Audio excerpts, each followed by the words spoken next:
and invite you, if you would like to say the Pledge of Allegiance with us. I pledge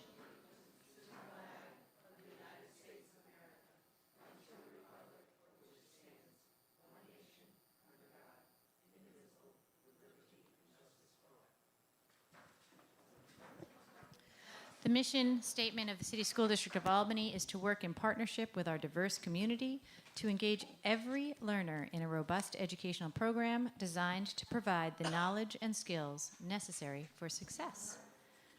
Mrs. Adams, do you have a report for us tonight? Yes, I do. Thank you, Madam President and members of the board. The 2018-19 school year is almost here. We are coming down to the home stretch of our preparation to welcome our 9,500 students back to the school beginning next Thursday. This week, we had a great opportunity to welcome our new employees to the district for their orientation program. Our administrators also came together as a group this week to prepare for the new year. Thursday, September 6th, is the first day of classes from pre-kindergarten to 9th grade. Albany High School is looking forward once again to the freshman first day next Thursday to allow our 9th graders an opportunity to learn their way around campus. The first day of school for our sophomores, juniors, and seniors at Albany High will be next Friday. Also, a reminder for all of our Albany High students and families, the school will be open next Wednesday for students to come in and pick up their IDs, locker assignments, and schedules.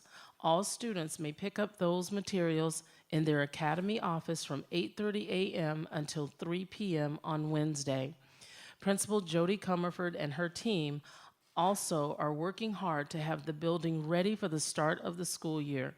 It has been an extremely busy summer on the Albany High campus with the start of our construction project. The power came back on earlier this month on schedule, and the air conditioning units powered back up this week.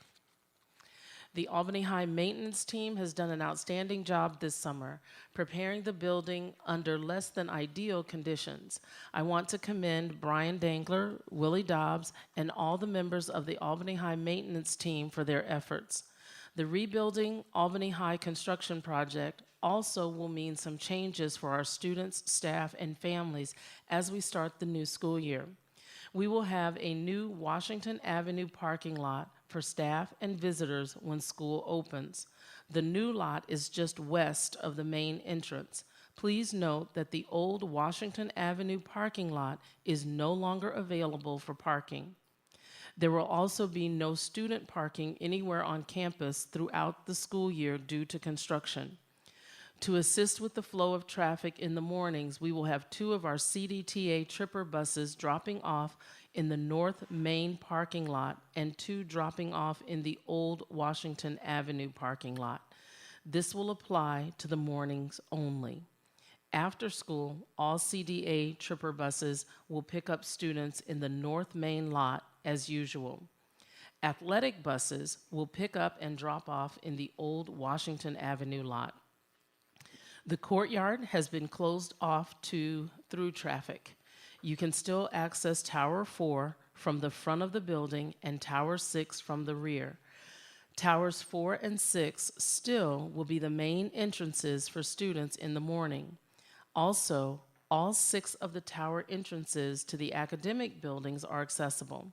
The rubber gym and physical education locker rooms will be closed through late fall due to construction. This will not impact our physical education programming.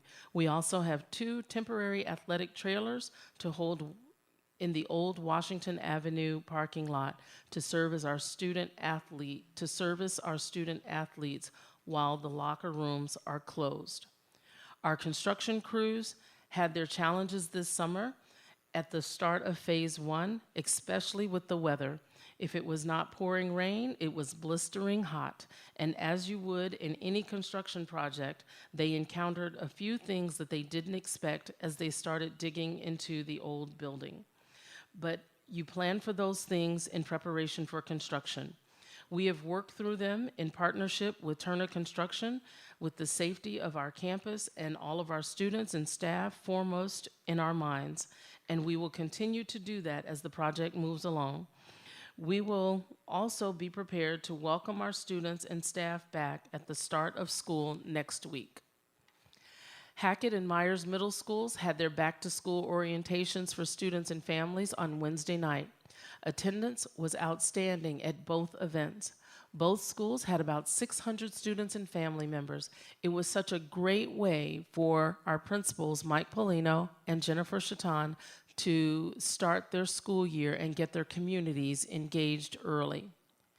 Orientation for our students and families at O'Neill Middle School is coming up next Tuesday evening. We are looking forward to a strong turnout at O'Neill as well. Our official kickoff for the new year is coming up Tuesday morning at Convocation. I am excited about this opportunity to welcome all of our staff members back as we prepare together to serve our students and families. Convocation will be at the Empire State Plaza Convention Center. We will begin with a continental breakfast at 7:15 a.m. thanks to our partners at First New York Federal Credit Union. The convocation program will begin at 8 a.m. We're also excited about our employee recognition celebration at the Palace Theater next Friday. This is an opportunity for us to recognize excellence in teaching, excellence in our administrative leadership, and excellence among our support staff, because it takes every one of us working together on behalf of each of us to ensure the success of all of our students. I also want to recognize our partners at CEFCU and First New York Federal Credit Union for their support of the Employee Recognition Celebration. Their support and the support of all of our community partners all year long is crucial to our success. We were here just last night to welcome about 50 members of an MWBE Workforce Development Community Update. The event included information about the district's community advocacy in partnership with Mission Accomplished Transition Services.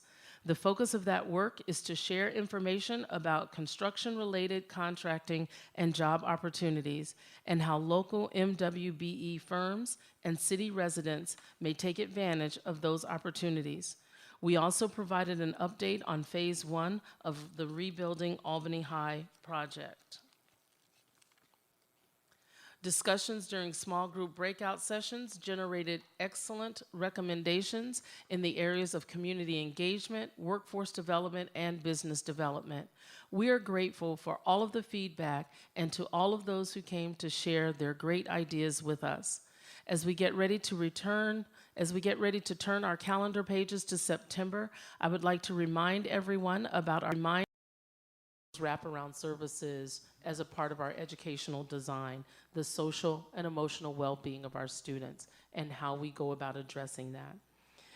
The arrows at the bottom, those are the divisions within the school district, which are supervised by cabinet members. These divisions, the reason that they are placed there is because that's the floor. That's what's holding us all together. And every single position in our district works to support the instructional framework, as well as the social emotional well-being of our students. The next piece that you will see are the priorities that came out of our retreat and discussions, and they align with the goals. And so what I will do is I will just hit the high points with the priorities.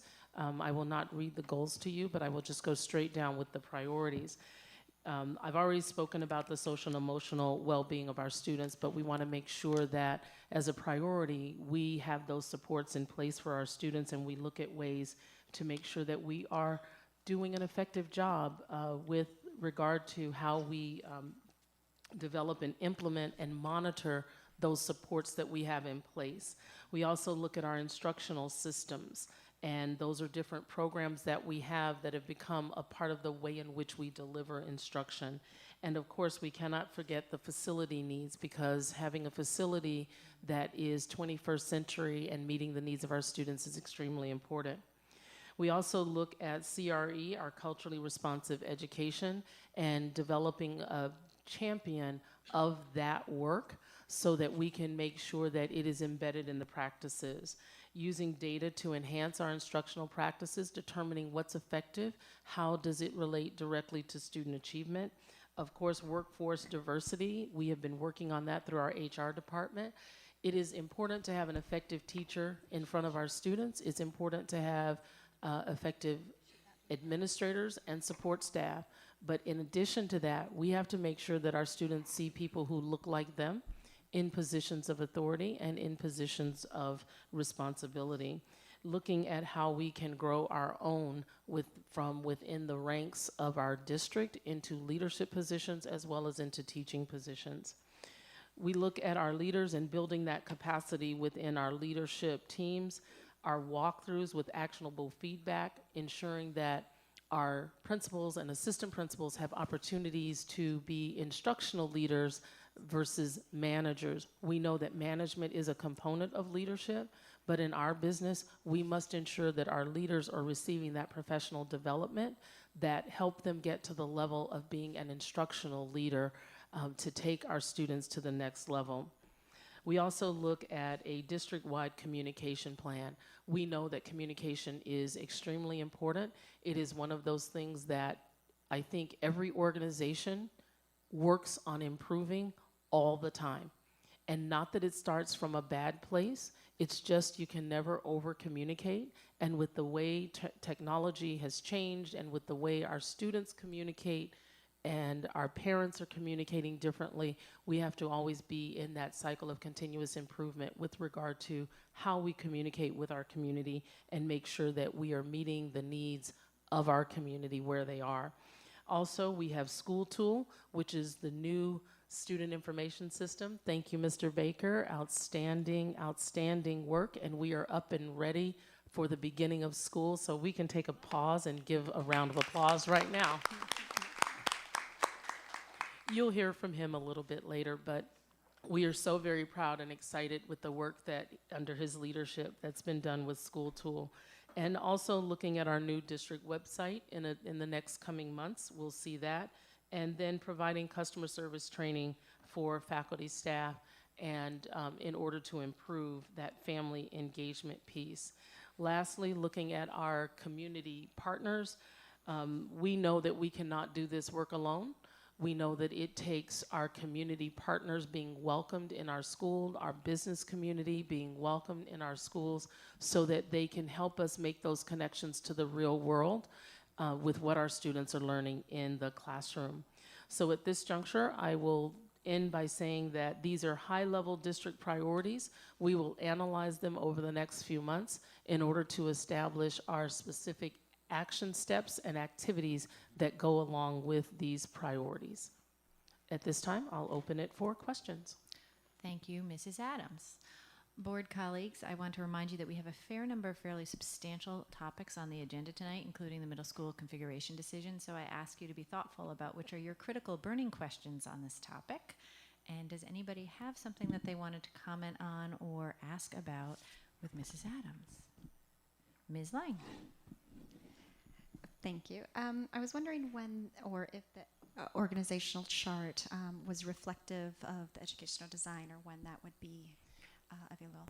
In future board meetings, we are going to break out each division and have just kind of a brief orientation, if you will, of each of those divisions. And at that time, then you'll see the organizational chart with all the pieces connected. Anyone else have a comment or question for Ms. Adams?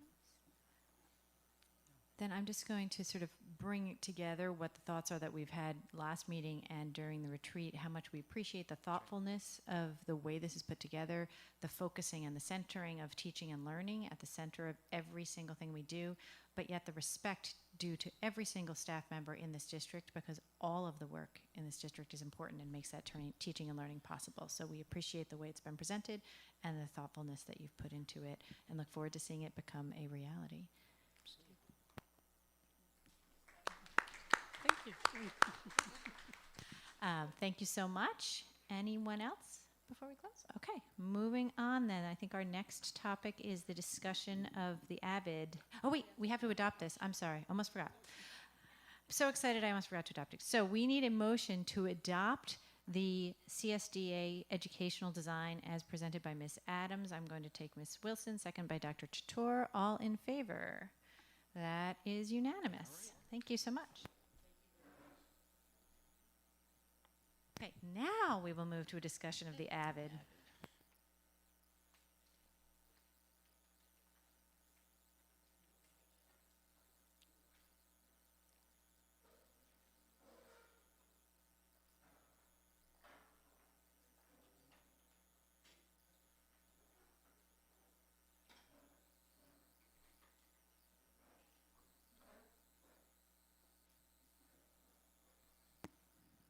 Good evening, Board of Education. It's my pleasure to be here this evening to talk about AVID. I have two people with me that I would like to have them introduce themselves.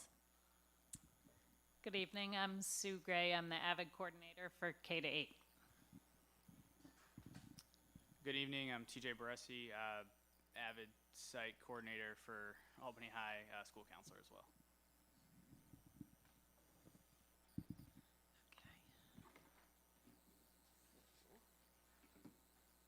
So we're going to start with just a very brief overview for those people who might not be familiar with AVID. And the best way really to do that is to show a little link. It's just a couple minutes long. Here.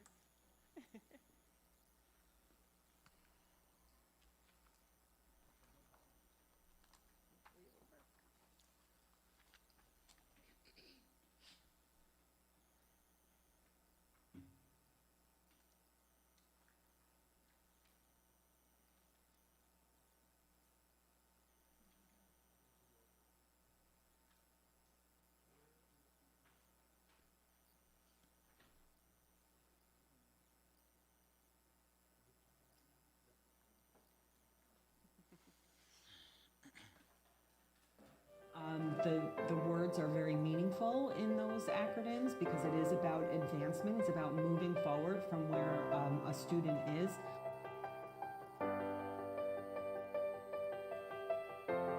I've noticed a huge difference just with the kids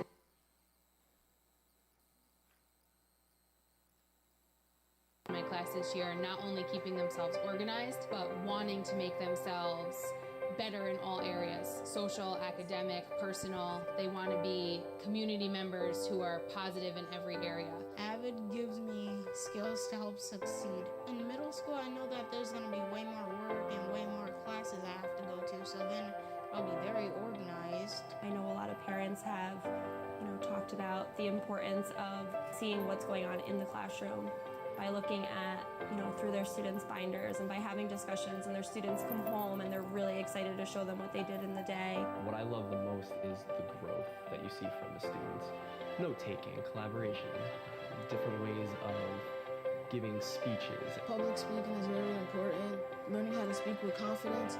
You can nurture that in students. You can nurture that in children, that if they're determined enough, they can achieve their dreams. I already have my favorite college picked out, and I want to learn more about other colleges to open my mind. AVID helps me succeed and be ready for the future by organizing all of my work and making sure that I understand everything. We're preparing students to be career and college ready. We begin to get them to start thinking about that right now. And what AVID does for educators is it sort of combines all of those best practices that are research-based, that are good for kids and good for teachers, under one umbrella. Part of AVID is instilling the growth mindset in our students. As educators, we see the untapped potential that they have, but sometimes they don't see that within themselves.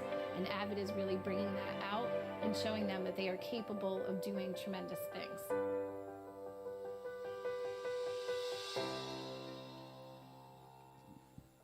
don't think I'm gonna need it. Okay. So we're just gonna get started with the presentation. And AVID in the City School District of Albany, it provides an umbrella structure and 21st century learning skills in our schools from grades K through 12 at this point. It is aligned with our diagnostic tool for district effectiveness and our college and career readiness system in the belief that all students should be able to learn and succeed. AVID structures at the different grade levels at elementary, it is school-wide. all teachers, all students are incorporating AVID strategies in the classrooms. As they move on to the secondary level, that's where it becomes the AVID elective class, and where a select group is in that class and moves on. But there are other staff that are trained in incorporating AVID strategies throughout their different content areas. AVID has 4 core values: systems, leadership, culture, and instruction that kind of guide the work of the site team. And then the instructional core is WICR, which incorporates writing, inquiry, collaboration, organization, and reading. And just a brief snapshot of AVID. It's a not-for-profit. It's almost 40 years old, started in California, actually. And I think out of this slide, one of the key things to know is that there's 1.2 million children impacted by AVID in our country. Additionally, you'll note the demographics and make note of the fact that AVID really is specific for our traditionally underrepresented students, kids who will be first-time college goers, and they are really the target to get to that space. Okay, we next have some quantitative data about AVID for you. This first slide comes right from the AVID website. We actually submit data yearly to the AVID website that we can then pull back out. It's really a handy system. So about 6% of our secondary students are enrolled in an AVID elective class. Love to get that to about 10%. That's about the right number, but we're at 6. These are the numbers of AVID elective sections that we have, but I do want to make note that this year we're fully subscribed at Hackett and Myers with 5 elective classes in each of those buildings. There's 4 at O'Neill because we started in 6th grade. So our 6th grades now, there's 2 in 7th, there's 2 in 6th, and then next year they too will be fully subscribed in that building. And then at the high school, there are 6 sections of AVID.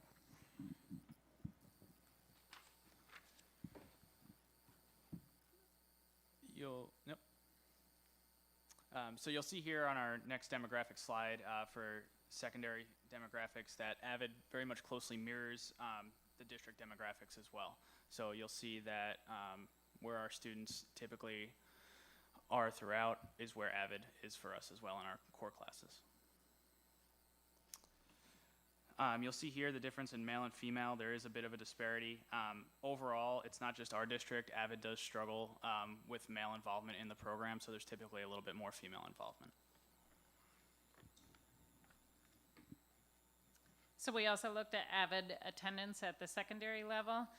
You can see that our AVID students attend at a higher rate than the non-AVID counterpart.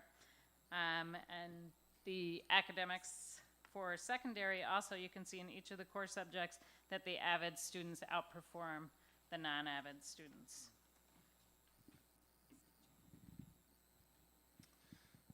Up here is our AVID senior data.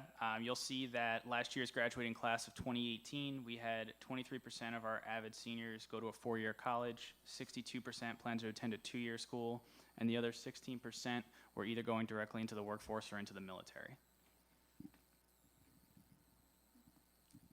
Here's our elementary attendance, which both are even at this point. We only have 2 schools right now for the AVID elementary. Our AVID professional development, they provide a wide range of training for all of our staff. So right now we've attended 246, but 132 staff have actually gone through those different trainings. They recommend that each staff that gets trained, that they don't just go once, but they further their education in the AVID. Oh, and this is me again. So we've included some responses for our families, and we had hoped to have a student here to speak to. But these are just some of the things that they've had to say about AVID in the schools. But I personally work with some of the elementary schools and our secondary, the middle school, and some of the parents have been brought to tears by the changes they've seen in their students. They have been given opportunities to speak in front of large crowds and have done amazing. We've had kids who, the one mom said her daughter stole their cell phone to go research colleges. So, and these are fourth graders. It's very inspiring. Our staff is also committed to AVID. We do have a few staff responses on the slide. I won't read them, but staff really talks about the power of the public speaking, the power of the tutoring that we're providing to students, the confidence levels that students have from being in the AVID elective class that enable them to be successful in their core classes. We also have some student impact statements. We're going to kind of just whip around these. That's an AVID strategy, a little bit of a whip around. So. All right, so you'll see in our student impact statements, I just want to highlight some of the key things that the students are saying they're getting out of AVID. One of the biggest is developing their writing, organization skills, critical thinking, possibility of college, persistency in accomplishing their goals, all things that AVID has given them. They've also developed a sense of self-motivation and determination. They're engaging with their peers. They're prepared to speak and present in different arenas. They're improving their public speaking skills. They're saying how all of their lessons are connected to the work they're doing in their AVID classes, and it's preparing them for life after high school and on to college. Some of the other responses highlight that AVID's provided them the ability to go to the college of their dreams, that they not only do better with academics, but they feel comfortable and ready to go on to college. And they learn about college, not only starting in junior and senior year, but starting in elementary school, middle school, and all the way through the AVID program. And you'll see that through AVID tutoring, students say that it's providing them help in classes that they're struggling in. We had hoped to have a teacher here, but we're a little ahead of schedule, and a student. He was bringing a student, so if he comes in, I may have him just be introduced. If a student does attend. We apologize for running ahead of schedule. I know, who knew? So I will hop right then to our very last slide, which is about the budget impact. The AVID contract itself is really relatively inexpensive. To have AVID in our schools, 6 schools right now, was a $29,000 contract. It would normally be less with sustained schools. The year one can be pricier because there's other things included in it. The Summer Institute runs around $1,800 per person. We actually take a bus to Philadelphia. That's the most economical way, and we get everybody down there because that's our area where we go. So that is absorbed by grants at the building level. We do have 4.2 FTEs. One of those is the K-8 AVID coordinator who's here to my right. We have 2 full-time AVID teachers, one at Hackett, one at Myers. And then there's 1.2 sections at Albany High School. I call them sections because we actually have 3 teachers who are teaching AVID. So they're teaching English language arts, 3 sections of English language arts, and maybe 2 sections of AVID. The design really is, and we've been striving to get there slowly, is to have your 9th grade AVID teacher stay with those students all the way through 12th. That's the design. We're working on it. And then we have stipends at O'Neill this year, 4 stipends, which is a lot, which will mean in our budget for next year that we will be looking for a full-time AVID teacher at O'Neill for next year. And then we have some stipends for the middle school site coordinators to manage some of the site team meetings and some of the data input and that kind of work. And also just site team plan. There is a site team plan that's aligned to the school improvement plan, and that helps sort of drive implementation at the building level. And I think that's it. We were a little longer than 10 minutes, but not too bad. So we're ready for questions. Thank you very much, Ms. Bechtel. And absolutely, when the teacher and student arrive, feel free to just wave at us, and we'll find a way to work them into the agenda when they get here. So, board colleagues, who has a burning question? Ms. Wilson. I enjoyed the presentation, especially right after the educational design, where the superintendent was speaking about the basic needs, Maslow's hierarchy of needs, and this is more or less the escalation through those needs to future state beliefs and thinking. So And also when I applied, many of the things that are championed in AVID were like my priorities, so thank you for this aligning so easily. My question was, in terms of the document, I saw that it's of course volunteer-driven, voluntary-based, which of course increases accountability and things of that nature, but is there an early introduction for families to sort of like nudge the interest in voluntary participating? We actually start with the kids. So we start with, in the grade below, Sue did an awful lot of work last year in the 5th grade classes that fed into the middle school, went in, spoke to the students about what AVID was about. I don't know if you want to speak more to that. We went to all of the 5th and the 6th grade that were feeding into the middle schools, and we actually brought the AVID elective teacher down and students. So they went, and we tried to bring a student from that elementary school down so that they could speak to the kids and connect with them, but just kind of gave them a quick rundown of what the AVID elective is and how it has helped them. And then we shared some flyers with the students and had them bring those home and talk to their parents, and if they had any questions, we gave them contacts to reach out to us, and then students filled out an application and were interviewed to be in it. Anyone else? Dr. Chatur? Thank you for the presentation. First, I want to point out that yesterday I went to the Hackett Middle School orientation and they talked about the AVID binder and what's in that binder. I love it. The fact that you have this table of content that the student fills in every day as to what they're doing and all the assignments they're doing, what points they got, how many points the total assignment was worth. So they should know where they are every day of the week, even before report cards come out. This binder goes home with them and the parents see that. That's beautiful. So you're not waiting till the end of the semester or quarter to get that, how's my son or daughter doing? So that's great. I had a question about slide 13. The AVID senior data, which tracks 2016 through 18. My question is, why is the percentage of students who are planning to go to 4-year college going down? Is there a reasoning for that? So I've worked with the AVID program since the 15-16 school year at the high school, and you do see that 4-year going down. Every year, over 50% of our graduating class goes to Hudson Valley Community College, as many of you know. In all honesty, with the Excelsior Scholarship these last 2 years, it's just become even more viable option for our students to do that 2-year community college, ease their way into the programs that they want, and kind of get more of a feel for it.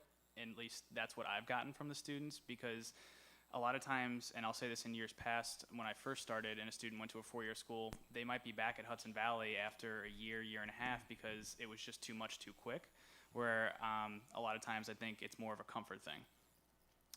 That being said, obviously we'd love to increase the amount of 4-year colleges they're going to. I was guessing that might be a reason, but thank you for confirming that. Another question, Ms. Roach? Thank you. That was an excellent presentation, and I really enjoyed the report, especially the qualitative descriptions by students and staff of the effect the programs had on them. Kind of following up a little bit on Ms. Wilson's question, I just wanted to ask a little more about the criteria for enrollment in secondary classes, because the report does say the elective classes where students who are enrolled in school's most rigorous classes receive support. And my understanding is it's a little bit different in terms of who you target and how you go about deciding who can most benefit by it. So we do gather data. We gather attendance data, referral data, the New York State tests, the NWEA tests. We are not looking for the student really at that 85 to 90 average or that level 4 unless there is some other reason that AVID might be a good fit for a student, and there could be a variety of reasons. I have heard of could be some social emotional reasons that the AVID would be a good fit. But in general, we're looking for that student at that sort of 70 to 85, a student who has demonstrated the ability to have some academic pieces in place in order to be successful. We also look at referrals. Now, does that mean we say if a child has referrals, we're saying no? Absolutely not. AVID is about giving chances.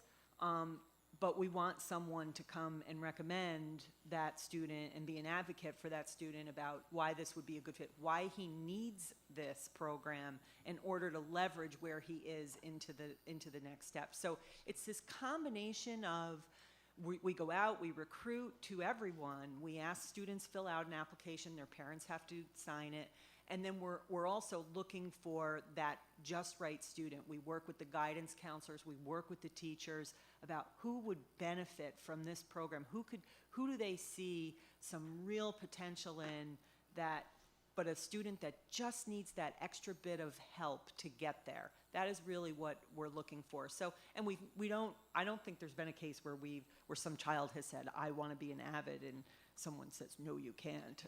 We really haven't had that experience, but we do try to follow those parameters. Ms. Mann or Ms. Lang, you haven't asked a question. Do you have a question? I haven't fully formed my question, so give me a moment.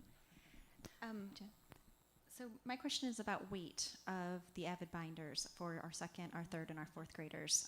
Having a child in it as a fourth grader and now a second grader, because I know we're going deeper. The weight of the backpack with a lunchbox, with a library book, with an instrument is too much for me to carry. So I'm wondering, how is that, is that something of concern, or is that, it gets quite heavy, like 20 pounds.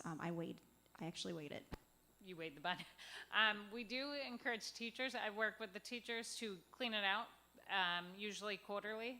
They'll clean it out just to reduce that amount of paper that's in the binder. At the second grade level, they're going to start with the binders. It's only going to be a 1-inch binder, which will also just kind of start that practice of keeping their own papers organized. But I would say that it should be cleaned out. It should not weigh 20 pounds. So maybe. We will follow up on Yes. that. This is our student. Ms. Smith, do you have a question while they're welcoming the new person? She did? She had a question about the weight?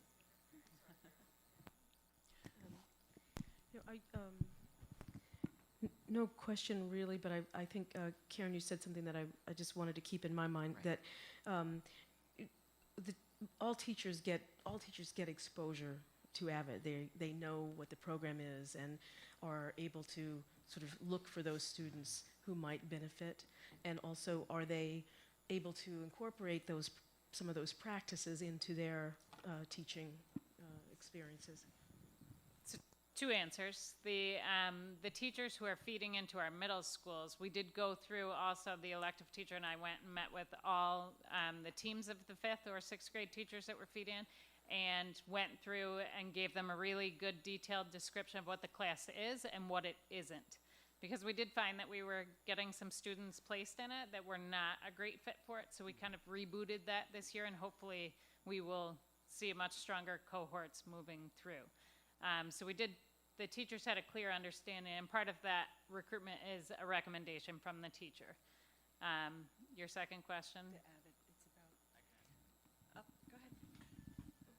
Sorry, just about the teacher and all that. In my experience at the high school, it's that teachers are typically already doing the AVID strategies. There's just no title on it. So things like focused note-taking. I mean, I don't know a teacher at Albany High that doesn't have a kid do focused note-taking and pulling out essential questioning and higher level questioning. That's what it is. It's just under one umbrella. Also, keep in mind that at the elementary level, it's a school-wide approach. So, and as we train all the teachers, they do get that common language and have those common ways to approach instruction. At the secondary level, it's interesting to look at our middle schools, particularly because, Hackett has had really the bulk of their staff the instructional staff has been trained in that building, and the same for North Albany. And so you have teachers using those AVID strategies and all their instructional things all through the school day. And that is the same elsewhere. Ultimately, what you're trying to get to is everyone to kind of have that school-wide approach to instruction. And that is a part of this instructional framework. This is all connected in that, about this instructional framework and those practices and strategies to use with kids. So I see your guests are here. Would you like to do that now or finish with questions and do that? Whichever you would prefer. We can have them come up. Okay. Bring a couple of chairs.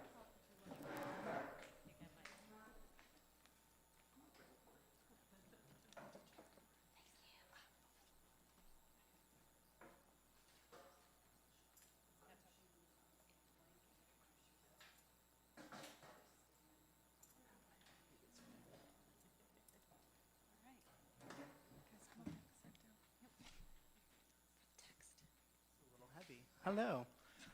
I'm Zach Petker. I'm the AVID elected teacher at Hackett Middle School, and I brought a student here to talk to you about a little bit about AVID and how it helped her. Her name is Ariana Maxwell Lambert, and she's an incoming 7th grader and she took AVID 6 last year, and now she'll be here in AVID 7 again.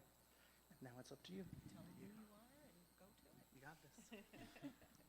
Okay, so I am officially moving to 7th grade, but AVID really helped me. Like, I improved so much.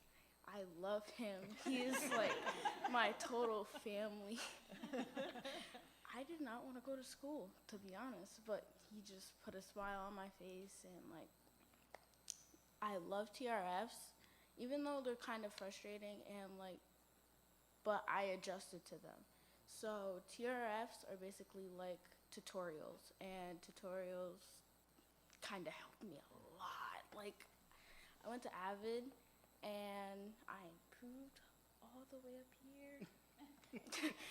So one day, it was like towards the end of the year, and I was like, Mr. Pecker, I don't have anything to write about. He's like, you always have something to improve a little bit. And then I thought of instantly a lot of things. So, yeah.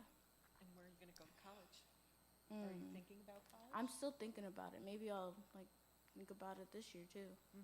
What do you want to do? Not really. I want to become like my mom and do nursing. Oh, very nice. Excellent. Thank you so much. Anything else for the Board of Education that you want them to know about AVID? My mind's a little blinked. Summer. So. All right. Thank you so much, guys. Thank you very much. We really appreciate your both being here tonight and for your wonderful remarks. Thank you. Ms. Mann, are you ready with your question, or would you like me to ask my question? My question is, I think Ms. Wilson had asked it about what information do families have about the program, and I understand that this it's really student-driven, which I appreciate, and teachers also kind of identify and refer that to the child. But what information is shared with families about the program? So that, I think at North Albany, the family involvement has been just key right from the beginning. And what Leslie will speak to, Principal Buff will speak about how incorporating AVID and what the children are doing in the course of the day into any event that she has actually turned around her turnout to any family events. And so the parents there are, you'll see it in the survey, they are very supportive of that outreach and that program. I don't know that we do as good a job at the secondary level. I think Ken Lane, Principal Lane at Delaware, is also working on that outreach to families about AVID and what it is about.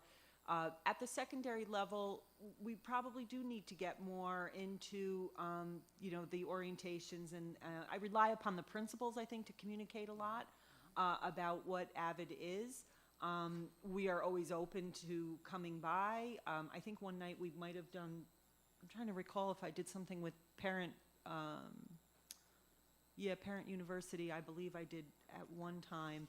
So those are kind of some of the things, but we could be better about getting it out. It's a good program. I mean, I actually had a parent email AVID, and a parent from our school email AVID and say that they wanted their child, their 9th grader, in AVID, and they didn't know if they had gotten in. So AVID immediately sent the email to me, and I immediately contacted the parent, and the guidance counselor, and that child wasn't enrolled in the AVID elective class for 9th grade. So we were able to, I worked with Kim Baker, and we set the student up, and he will now, he comes from Ed O'Neill, and he will now be enrolled in the AVID elective. The parent wanted it, and I'm assuming and hoping the student did as well. So I have two questions about the data.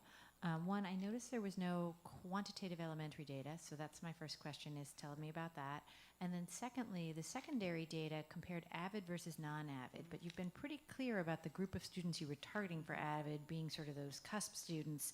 And so I'm wondering if you ever did a comparison of AVID students to like students but who were not AVID, because otherwise it's a little bit of a strange comparison. It is actually, and when we first started the program, we did have sort of a control group of kids that Ken Robin from SUNY Research was keeping track, but we had too much transition for any of the data to be really valid. So that's one obstacle. But what I could do, and I think my turnaround was a little bit quick, I believe that Ken might be able to, at any given time, find like students and do an analysis, and I certainly could engage in that to give a finer, because you're right. I mean, when you're looking at all students, these are not necessarily students who, I don't know, they're in the middle. They're in the academic middle. So so the fact that they're performing higher than all the others actually makes a little bit of sense. So I could certainly engage in that study with Ken. And then in terms of elementary, the reason there's no elementary data is because when you do it school-wide, it's school-wide. And all children are being exposed to the AVID strategies. So it gets a little tricky. I mean, you could try to go school to school, but it's a little trickier. I understand. Thank you. That's helpful. It does make, I believe, in the qualitative material, that's very, very helpful. And overall, it's not an outrageously expensive program, although it is about $400,000 when we put all the FTEs together, right? So it's helpful when we can see apples to apples quantitative data as well as the qualitative piece. Why don't I do that in preparation for budget? That would be lovely if it's not out of the realm of reason for the amount of work. Yes. Anybody else have questions that they want to ask? Ms. Lang, then Ms. Wilson. So I have children at Delaware, and it's a great program. And so why is it not being implemented? I know that I saw that New Scotland was thinking about it or interested in it. Is this something that we are trying to push, or is it something based on an interest of that particular building?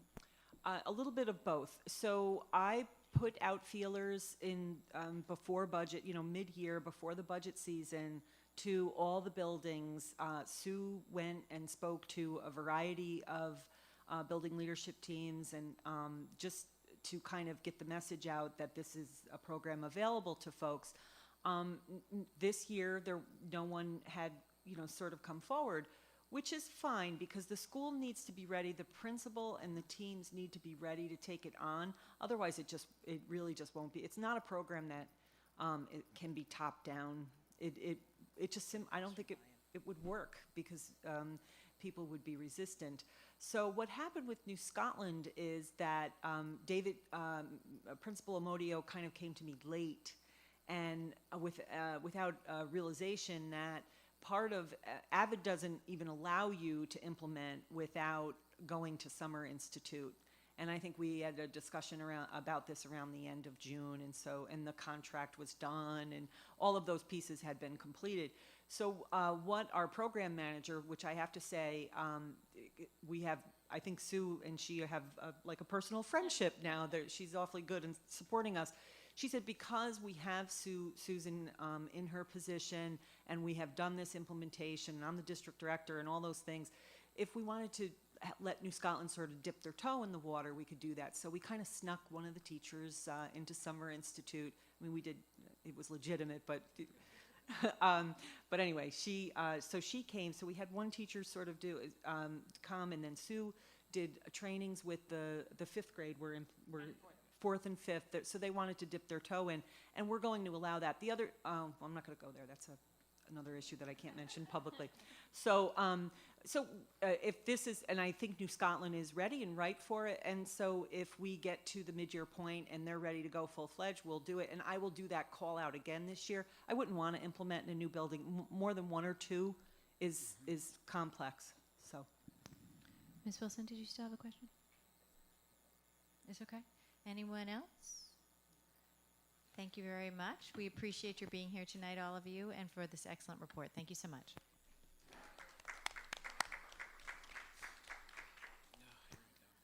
Okay, that brings us to the middle school configuration and facilities item.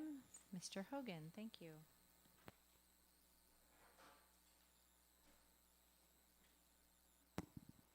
And Mr. Peckham. This is a two-part presentation. Welcome, Mr. Peckham.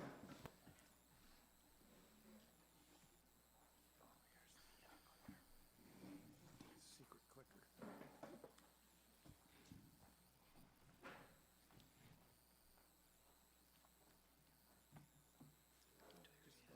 Okay, so as been requested by the board, we want to bring it back to the middle school options that we've talked about previously and have some more discussion on hopefully narrowing them down to lead up to the public community forums we're going to have on this subject later in September and October. So just starting with the introduction, streamline for where we're at here is that, you know, we were requested to do a feasibility study of how to accommodate the grade 6 through 8 enrollment to get all of the 6th through 8th graders in the middle schools. And in the end, 7 different options were explored of how to do that. Background relative to the enrollment projections that we looked at previously is that in April of 2018, enrollment projections were redone for going forward, and the projections were lower than what they had been when they'd been done in December 2015, but still higher than what current enrollments are. So there's enrollment increases that need to be accommodated regardless of where the enrollment projections are showing right now. So really the peak enrollment we're looking at is 2144 projected for grades 6 through 8 in the time period that you'd be able to get an implementation plan in place for. So we looked at 7 different options, as I mentioned. On the screen, what you see are some of those options have been grayed out. Those are the options that have largely been discussed not viable because they involve converting Arbor Hill to a middle school.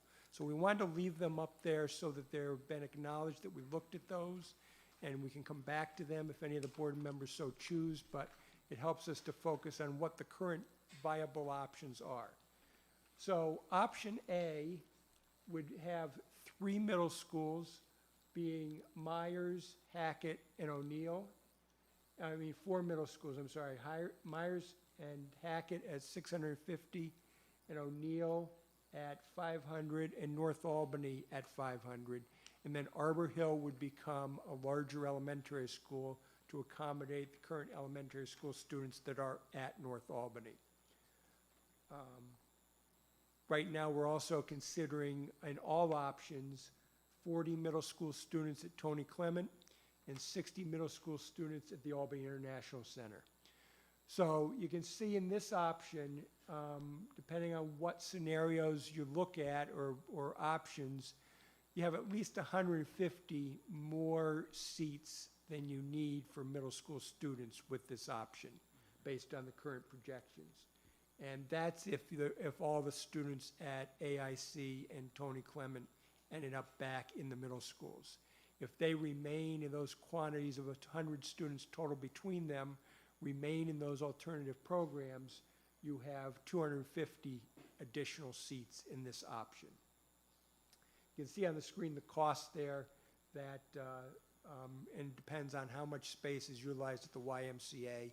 We're projecting construction costs to be between $26.5 and $27.3 million. And the last thing we looked at was what the projected staffing cost would be for each of these models, with this being the highest model for staffing. We won't go through options B and C because they've largely been determined not viable. So then that leaves us with three other options.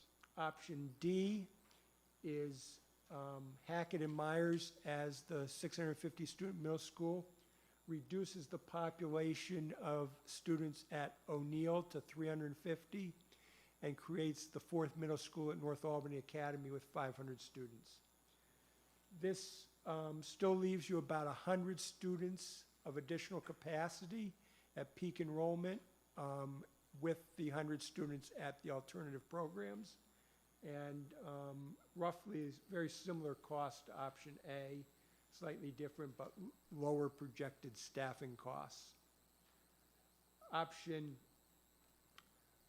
E is one of the options that creates, instead of 4 middle schools, creates 3 large middle schools.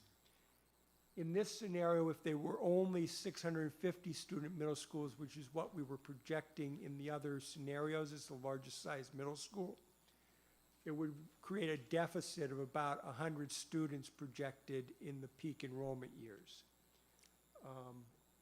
With only 3 middle schools, your staffing costs would be lowest, not a large difference in the construction costs associated with developing that plan. And the other thing with option E, it would give you the ability to use O'Neill for the Albany International Center and other programs and not have to deal with some of the other changes at either a Brooklyn or Harriet Gibbons to accommodate that program that we'll look at in some of the other options. And then option G takes and makes the 2 650 student middle schools at Hackett and Myers, but then creates 2 smaller 375 student middle schools at O'Neill and North Albany Academy. And this puts you just about at enrollment projections in the peak year, but has the lowest construction cost and moderate staffing costs for those options. So just to summarize these middle school options, options A, B, and C are 2 650 student schools and 2 500 student schools. But once you rule Arbor Hill out as a middle school, only option A is viable in that scenario. Option D has the 2 650 student middle schools and 350 at O'Neill and 500 at North Albany. Options E and F are the ones that go to only 3 middle schools. And option F really isn't viable because that takes Arbor Hill to a middle school. And then option G that we just talked about is the 2 375 student middle schools in addition to the 2 650 student middle schools. So the question is, according to the agenda, you wanted to talk about the middle school options, then look at these other functions that are affected, or do you want to go through and look at everything and then have a discussion overall? Board colleagues, do you have any strong opinion about this? My gut reaction is to let them get through the full presentation because everything is so interconnected that it's really not possible to separate them. Is that okay?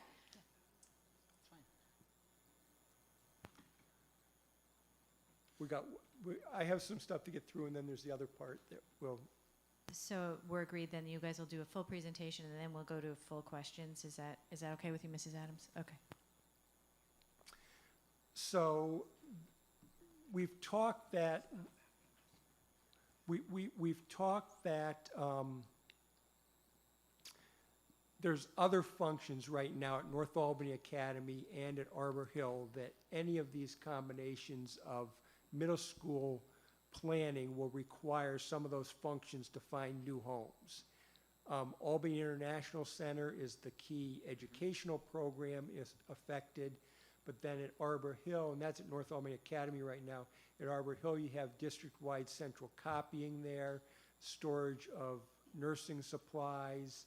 The central kitchen is at Arbor Hill, but if we're not moving out of Arbor Hill as an elementary school, that can stay there. It only has to move if Arbor Hill became a middle school.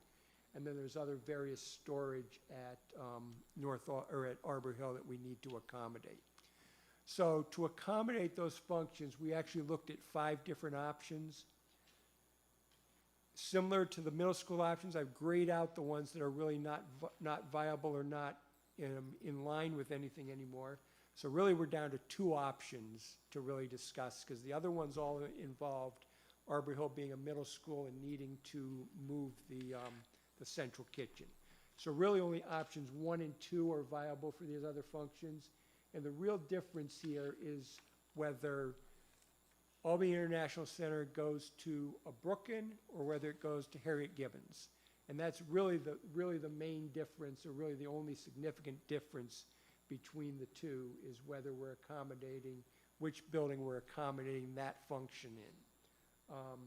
The cost difference between the 2 options to accommodate Albany International Center and a Brookings, about, just construction cost-wise, $400,000 more.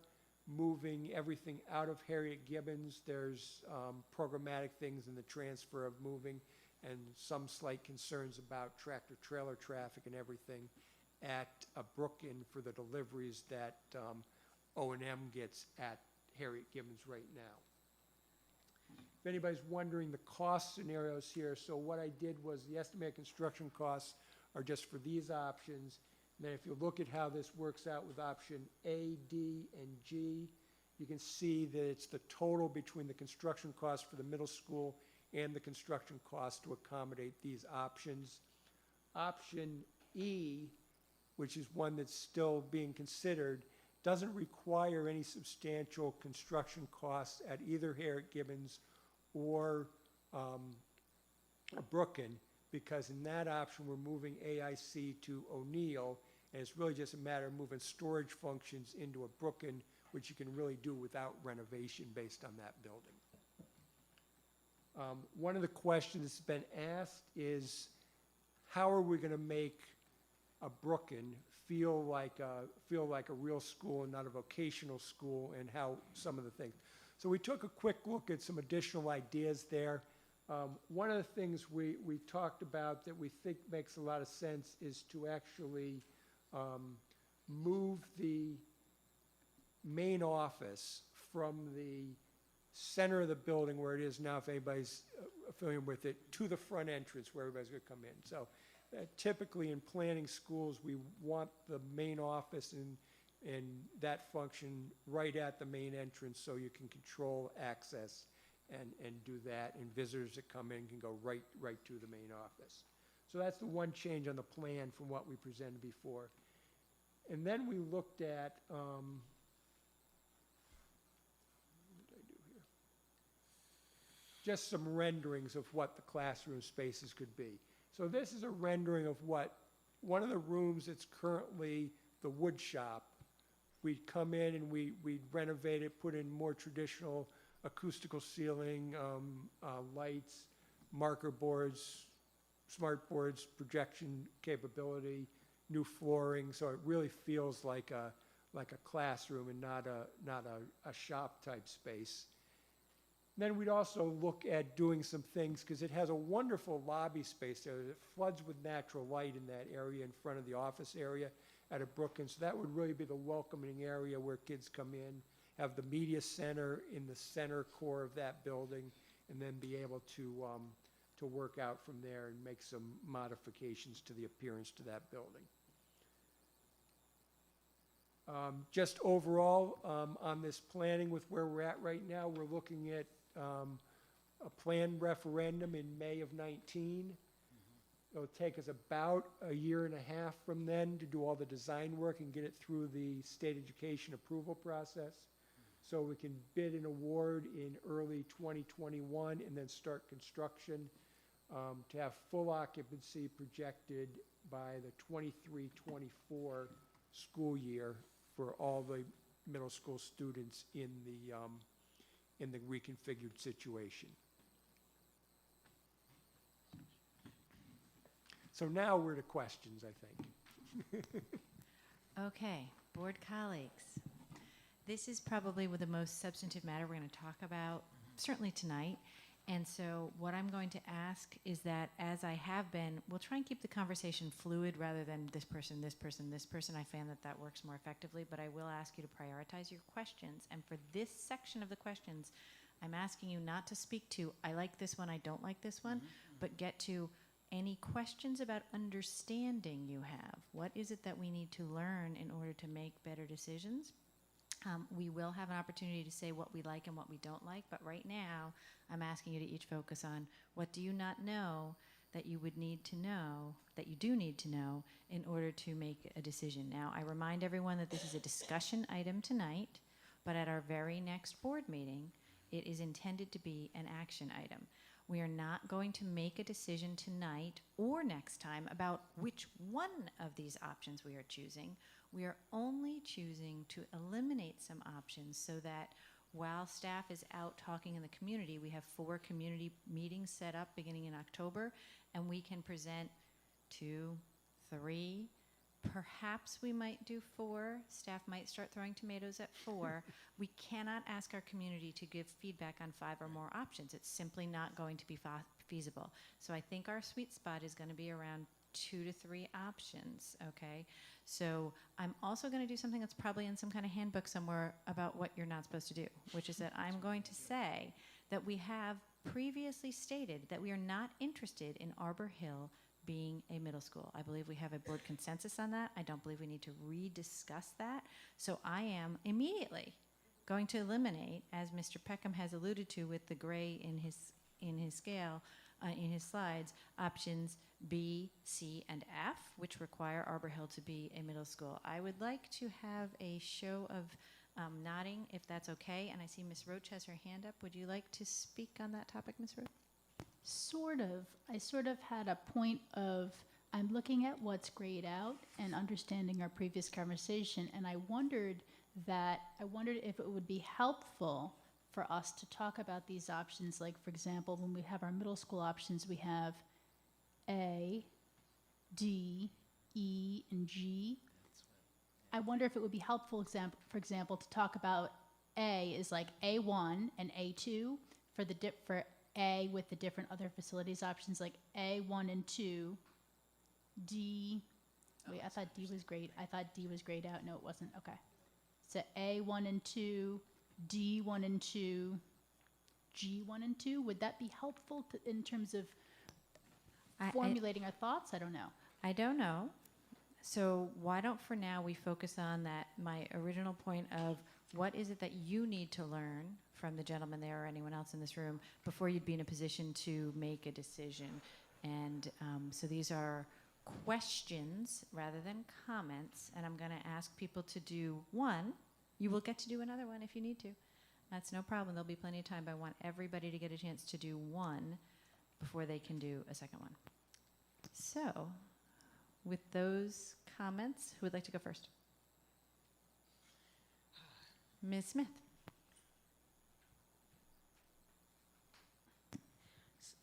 I just wanted to ask a question about the AIC perhaps moving to Harriet Gibbons, which is proposed here. What I don't recall is, and I don't see it here, are there any construction-related costs there that we need to be concerned about? Are there any programs that students would not be able to access being at Gibbons versus being at Brooklyn? I don't think there's any programs. The one thing that at Harriet Gibbons, we're probably very tight or maybe don't have space if the board in the future decides to expand that to 3rd through 5th grade. And but there is enough room there we haven't really looked at. You could put an addition on it here at Gibbons if you need to. We will have the space once the culinary program fully moves out of Brooklyn over to the high school, when the high school work's done, to be able to expand that to accommodate 3rd through 5th grade classrooms at Brooklyn. So the AIC doesn't have to have a swimming pool or a gym or those type of facilities at the program? They don't need to have there's no requirements to have a swimming pool. We did, when I met with the leaders of that program, we did identify the need for some sort of fitness room, some sort of space like that, which is shown in the green area to the right is the fitness room there. So they have some sort of exercise space. So that facility would be in compliance with what we would need to do. Yes. Dr. Chatur. I have a different question. So your last slide, you say it's going to be completed in 23, 24 occupancy. We don't have capacity in 21, 22, 22, 23, right? So how do we deal with that? Well, part of that capacity issue is you still have sixth graders in the elementary schools. This plan is to be able to move all the sixth graders out of the elementary schools. So until you implement this plan or some other plan, you will have to keep some of the sixth graders at the elementary schools. Okay. Mrs. Adams. Madam President, members of the board, Member Lang, just to address your question, currently, when we look at equity, because our AIC program is at North Albany, our students do have access to a pool. And we would definitely want to continue that for equity purposes. We'd want to make sure that that program still has access to everything that any other school would have. So in your thinking, we would handle that in some sort of transportation-related way so they would still access the facility even if it was not on site? So in some ways, if that's a focus, Brooklyn has the capability for students to be able to walk from there to the high school to access the pool if they need to. That's why I didn't ask about that particular facility. Any other question? Does anybody else have another question about factual question? I want everybody to go once before we send anybody who goes twice. Ms. Roach, did you have a question? Actually, I just wanted you to go over, because it looks like options 1 and options 2 are similar in price, in the same ballpark. Go over again what the pros and cons logistically from an operational perspective would be of those two options. Because you were discussing something about some of the trucks that deliver things now to Harriet Gibbons. Currently, at Harriet Gibbons, there are true loading docks available there because originally that building was a supermarket, so they have that capability. So for the operations and maintenance staff, when they get tractor-trailer deliveries of equipment and materials, they can back right in there and deliver them. At a Brooklyn, the circulation around that building is much tighter and difficult to get tractor trailers in. There is a proposed development adjacent to the property that the district has worked with the developer of that property to try to make it so tractor trailers could still facilitate their way through that site to be able to do something, but we would have to accommodate that capability there. Okay, so I think Ms. Alexander-Mann, you have not asked a question yet, and Ms. Wilson, you have not asked a question yet? Either of you have a question at this time?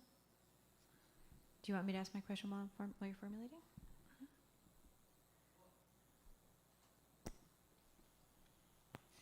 Option E is the only 3-school solution. Is the only option that has the 3 schools.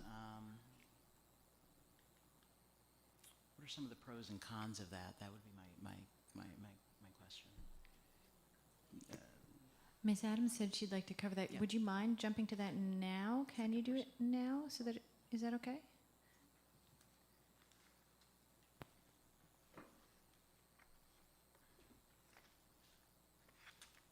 So I think Ms. Adams has a separate presentation. Do you want to just jump that one slide, or do you want to do your whole piece? What would be easier? Okay, we'll do it. All right, thank you so much. Madam President, members of the board, Member Alexander-Mann. So one of the things that we looked at when we talk about the pros and the cons, definitely a pro of the 3-school option would be that we don't have to incur the cost of a 4th middle school. However, when we look at some of the cons, not to say that things could not be worked out, I just want to make sure that we're aware of the full picture of what that would entail. We have to have considerations for future needs regarding enrollment. If we go to a 3 middle school model, our schools will be at capacity. And so should anything happen in our community, should there be growth in just people moving into Albany because the economy takes a positive turn, with businesses coming in? Should there be other schools that are closing and then we have to absorb students at different levels? That becomes a concern when we think down the line, because we are looking at not planning just for today. We have to plan for years to come. We also look at the limited space for our larger classes. Where we are right now, we have in the upwards of 4 and 5 teachers that are on carts in our buildings already. And what that means is that when a teacher is on their prep period and their class may be vacant, I, as a teacher, then go to that classroom to teach. And then second period may happen, and I go to a different classroom because that teacher is now on prep. There are different configurations of doing that. We also look at supervision challenges, just with the increase of bodies, looking at what the supervision may need to be with regard to that particular campus or any campus. Currently, we have approximately 40 students in a PE class. That's where we exist currently. We're also looking at what's the capacity in terms of the types of classrooms. So as you know, self-contained classrooms have lower numbers. However, it's still a regular classroom for the students. So there are some challenges that do occur with that. So provided a 3-school option is selected, we would have to look at what ways would we be able to increase capacity at those locations. And one more component I'd like to add in addition to all of those is these schools are populated based on feeder patterns, which are identification of specific elementary schools that feed into them. The feeder patterns would almost have to work perfectly every year. Otherwise, you may have a feeder pattern putting 400 or 700 students in one school and 600 in another. And then overall, as you'll see in the table, it's still short up to 200 students in the biggest year without these other issues. So it would be very tight and really no room for adjustments, in the future. Thanks. So I just wanted to ask one quick question about that negative 194. I believe that actually occurs in a year prior to us actually being able to occupy. When you look at the demographic report, the highest years of demographics are actually in the early years, which is before we can occupy, and that's where that negative 194 comes in. That doesn't happen, I don't believe, after 23, 24 when we could occupy. No, the negative 194 is based on the 27, 28 of total enrollment of 2144. Because the 3650s would be 2,050. So your negative 94 is the difference between the 2050 and 2144. Negative 94, not negative 194, because the 100 goes to, is accounted for by the by the ALC and AIC students, right? Correct. Right. Yep. If I may add, that negative 94, that is I just have to put it in perspective, that's the equivalent of 5 classrooms.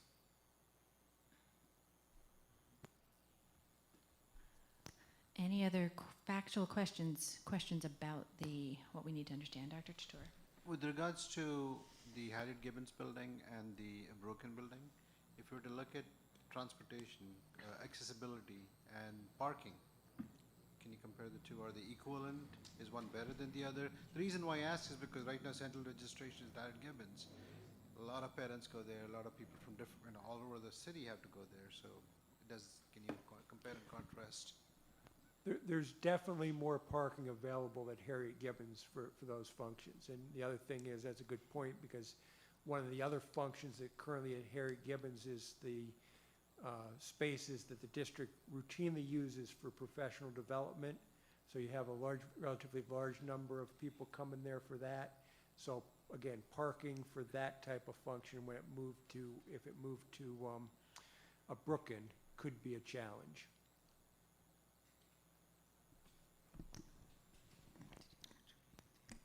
Ms. Wilson, did you have a question?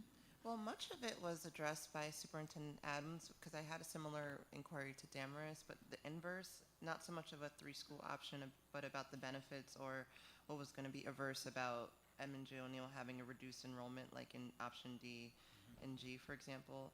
And I remember, or I can recollect from earlier discussions that G placed us in a very tight position, and my question or concern was about what option gave us room to grow, as well as like the sustainable solution for North Albany, not putting them through a change and then having necessity to make another change. But she did like go over in detail much of that.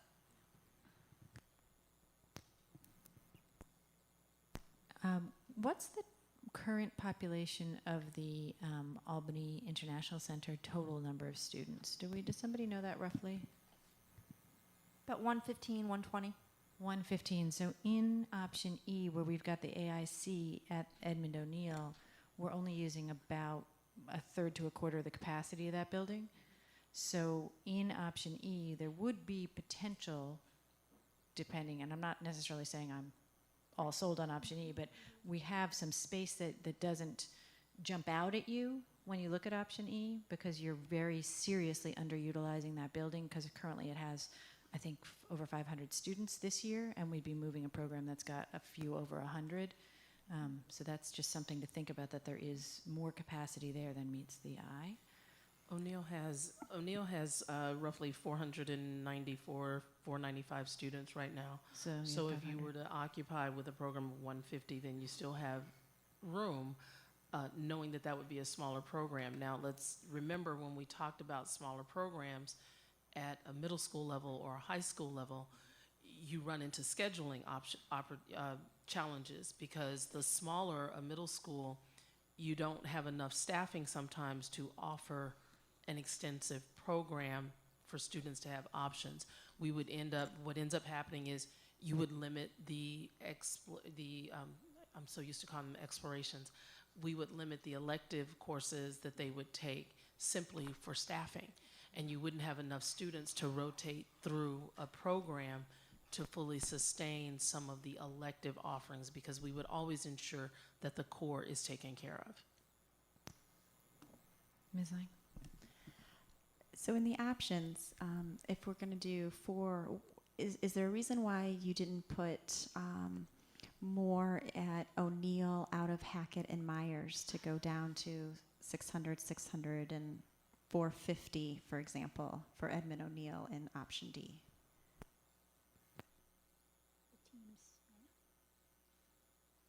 I think I'm understanding your question is for option D, which shows 650 for Myers and Hackett, as we currently are, and it shows 500 at North Albany, and then it shows a small school of 350 at O'Neill. You're asking why is that not balanced? And I know the answer, because Bill has said this before, because a 500-seat middle school is very expensive to run, because with our team teach model, it's not a whole team. You've got like a team and a half, which is an awkward number of students. Did I do right? Yeah? It's like 500 is almost the same staff as 650 kids. And 375 is a team, but if you bump that up to 450, now we need 2 teams. So there's a sweet spot with the staffing model, because teachers all teach certain loads, class sizes, where it's more efficient to run staffing at like 650 and 350. If you're in the middle, it's inefficient staffing, and that means costly. Ellen hasn't spoken in a while, and then Tabitha.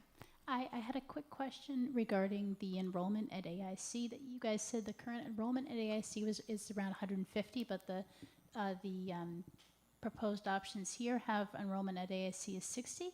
AIC is grades 6 through 12. That's just the middle school So enrollment. we're only doing the middle school portion of it, okay. yes. That makes sense. Thanks. Can I ask a quick follow-up on that? Have we thought about those 2 programs, the AIC and the where we are right now, TCCE, to see if the 100-student estimate is a proper estimate going forward? For the number of enrollment? Yeah, is there any reason to wonder and think about whether those programs should be larger, should be smaller, would change in some meaningful way that might impact the number of students middle school students that are in those programs? Sure, we can certainly increase, but it would increase the staffing as well. But in terms of the students who are being served in middle school, this is strange for me to talk to you, Lori, with my back turned to you. I'm going to turn around. But in terms of the students that that we're serving, do we feel that the programs are right-sized? I'm not asking about like to change the cost. I'm asking, are we serving the right students at those programs, or would we be better off making them either larger or smaller in terms of the best service for our students? I think the middle school program at both Tony Clement and AIC is right-sized. Thank you very much. That was the question I had. Anyone else have questions? Ms. Roach? So I had a logistical question. I think in a previous meeting, I had pointed out that it seemed to me that options A and D were the same in terms of the construction, but it was just the staffing that were different for options A and D. And my question would be, therefore, because our need to move now is about the construction and capital costs, would we need to decide now between options A and D, or could we simply elect that particular construction combination without necessarily choosing which of those to implement? You are correct, because the main difference there is we're taking the enrollment at O'Neill from 500 down to 350. We're really not changing the building to do that, so. So I think that's a really important point, and I want to make sure everybody's got it. Everybody's got it, that we're A and D, for purposes of us going to the community, we can, I think, merge those into one option. We would call that, we'd have to develop a name, but the name would be, it would be the 4-school solution, including North Albany and Arbor Hill, and it would have a variable amount of students it could accommodate between the 2250 and the 2400, depending on staffing, right? Do I have that pretty much right? Okay. Anybody else?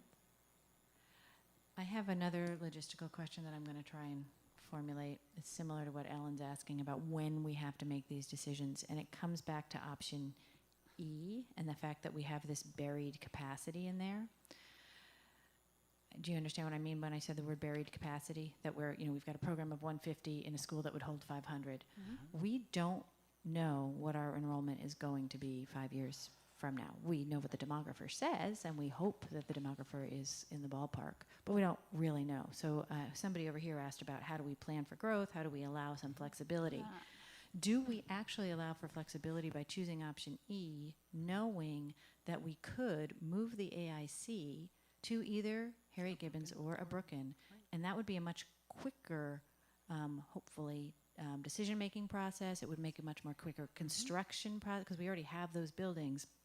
So if we went with option E, and I know this is a fairly complex series of thoughts, but if we went with option E, or at least kept option E alive through October, part of option E could be anticipating that we would move in 23-24, right, we're still 5 years from now, the AIC to Edmund O'Neill. But if as we got closer, we realized that wasn't going to work because the demographics were higher, we could at that time do a separate project where we moved AIC to either Harriet Gibbons or a Brooklyn, allowing us to basically turn option E into option, I don't remember which one, which would end up with 3 650 middle schools, plus we have the potential for Edmund O'Neill to be a up to 500 seat middle school, and put the AIC someplace else.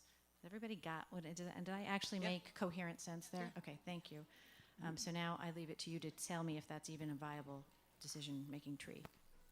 The only caveat I would put on that scenario is that you're predicating that on going back to the voters with another proposition to be able to make those conversion of Harriet Gibbons or Brooklyn to the AIC if you did that. I understand, and thank you. Ms. Wilson. That was going to be my question about what Ann stated, though. Is there a way to package it in the proposal, like as part of the vote that comes through in 2019? More or less ask them to vote for E, with the caveat that if we have to come back and change it. I'm going to answer you because I think, and Mr. Peckham can correct me if I'm right, if we wanted to do that, what we'd have to pay for right now would be the 650 seat middle school at North Albany and the anticipated construction of either Harry Gibbons or a Brooklyn to accommodate the AIC, which would make E considerably more expensive. We could ask him to do the math to see what that amount was, but that's what you're saying, I think, is build it all, and then we can manipulate it as we need to based on the students. And that might be a reasonable thing. I don't know how the math works out, but he probably does. From a math standpoint, essentially what you'd do is you'd have to go ahead and add either the 3.2 million or the 3.6 million that's on here for options 1 or 2 of the other functions to the total that's currently on the planning for option E. So you're basically increasing the cost of option E from, we've got it listed at 27.28 to more like $30 million, right? Correct. Any other questions about fact? Ellen? Oops, I'm not 100% sure this is a factual question. I was just questioning because the options 1 or 2, the total costs are so small compared to the costs of A, D, G, etc., that maybe $3 million is something that could be planned for through capital fund. Well, it would But still that's- be a capital project. It would still need to go before the voters. Right, even- right. But I meant it might be able to, it might be feasible to do that in 3 or 4 years as a 0% referendum. Absolutely. Yeah. Ms. Smith? I just wondered if I could have you all just talk a little bit about the construction cost with the YMCA and without. And we're talking about the cost of instructional space. Essentially what we're saying there is that if the school district obtains additional space at the YMCA that can be used for classrooms, then there'd be less space that we need to build as part of the other option without the YMCA. So essentially, and from a cost standpoint, you're going to be paying something for the Y space, and that's not factored in here as far as what the YMCA cost would be to acquire the use of that space. Ms. Wilson? Sorry, not to belabor the point, but I was just kind of considering when we do have the forums, it would be excellent if we can demonstrate that we did, like when they say show your work, that we more or less did anticipate that we wanted to add some flexibility into the project. So if we could have like the mock of what it would cost to have the anticipatory project, then it shows the public, I think, that we did the deliberation to consider whether we can have a smaller project now, but if we needed to grow, because I kind of anticipating that would be a question. Well, what if there's a change? What if housing development moves from uptown to downtown and so forth? So at least we could kind of demonstrate that we did that work. But that's just a thought more so. Thank you. Ms. Lang, did you have a question? What is the capacity of this building? The issue with this building is that since it was built as a charter school, most of the classrooms are not standard sized classrooms, and therefore you can only put 20 kids in them as a maximum. And a number of the classrooms here we can't use as classrooms without, we had to change some of the windows so we can get our second exit out of those classes. We'd have to do more of that work. I'm just going to add for the purposes of the audio that we are sitting in the Tony Clement Center for Education at 395 Elk Street. Essentially, when we decided to acquire this building, we recognize that this actually is an ideal structure for specialty programs with smaller class sizes, because the class sizes are about 2/3 of a regular classroom in size. But there are full-size classrooms in the building, but the majority of them are undersized, which works great for specialty programs. Right. So what's the capacity? I mean, the capacity all depends on what program you're putting in. So I don't know that we've ever really calculated the capacity that this building would have overall, because it's always been sufficient for the programs we're putting in. Right. So right now there's 40 students in this building. No. There's about 100. There's 175 on the high school side and 45 on the middle school side.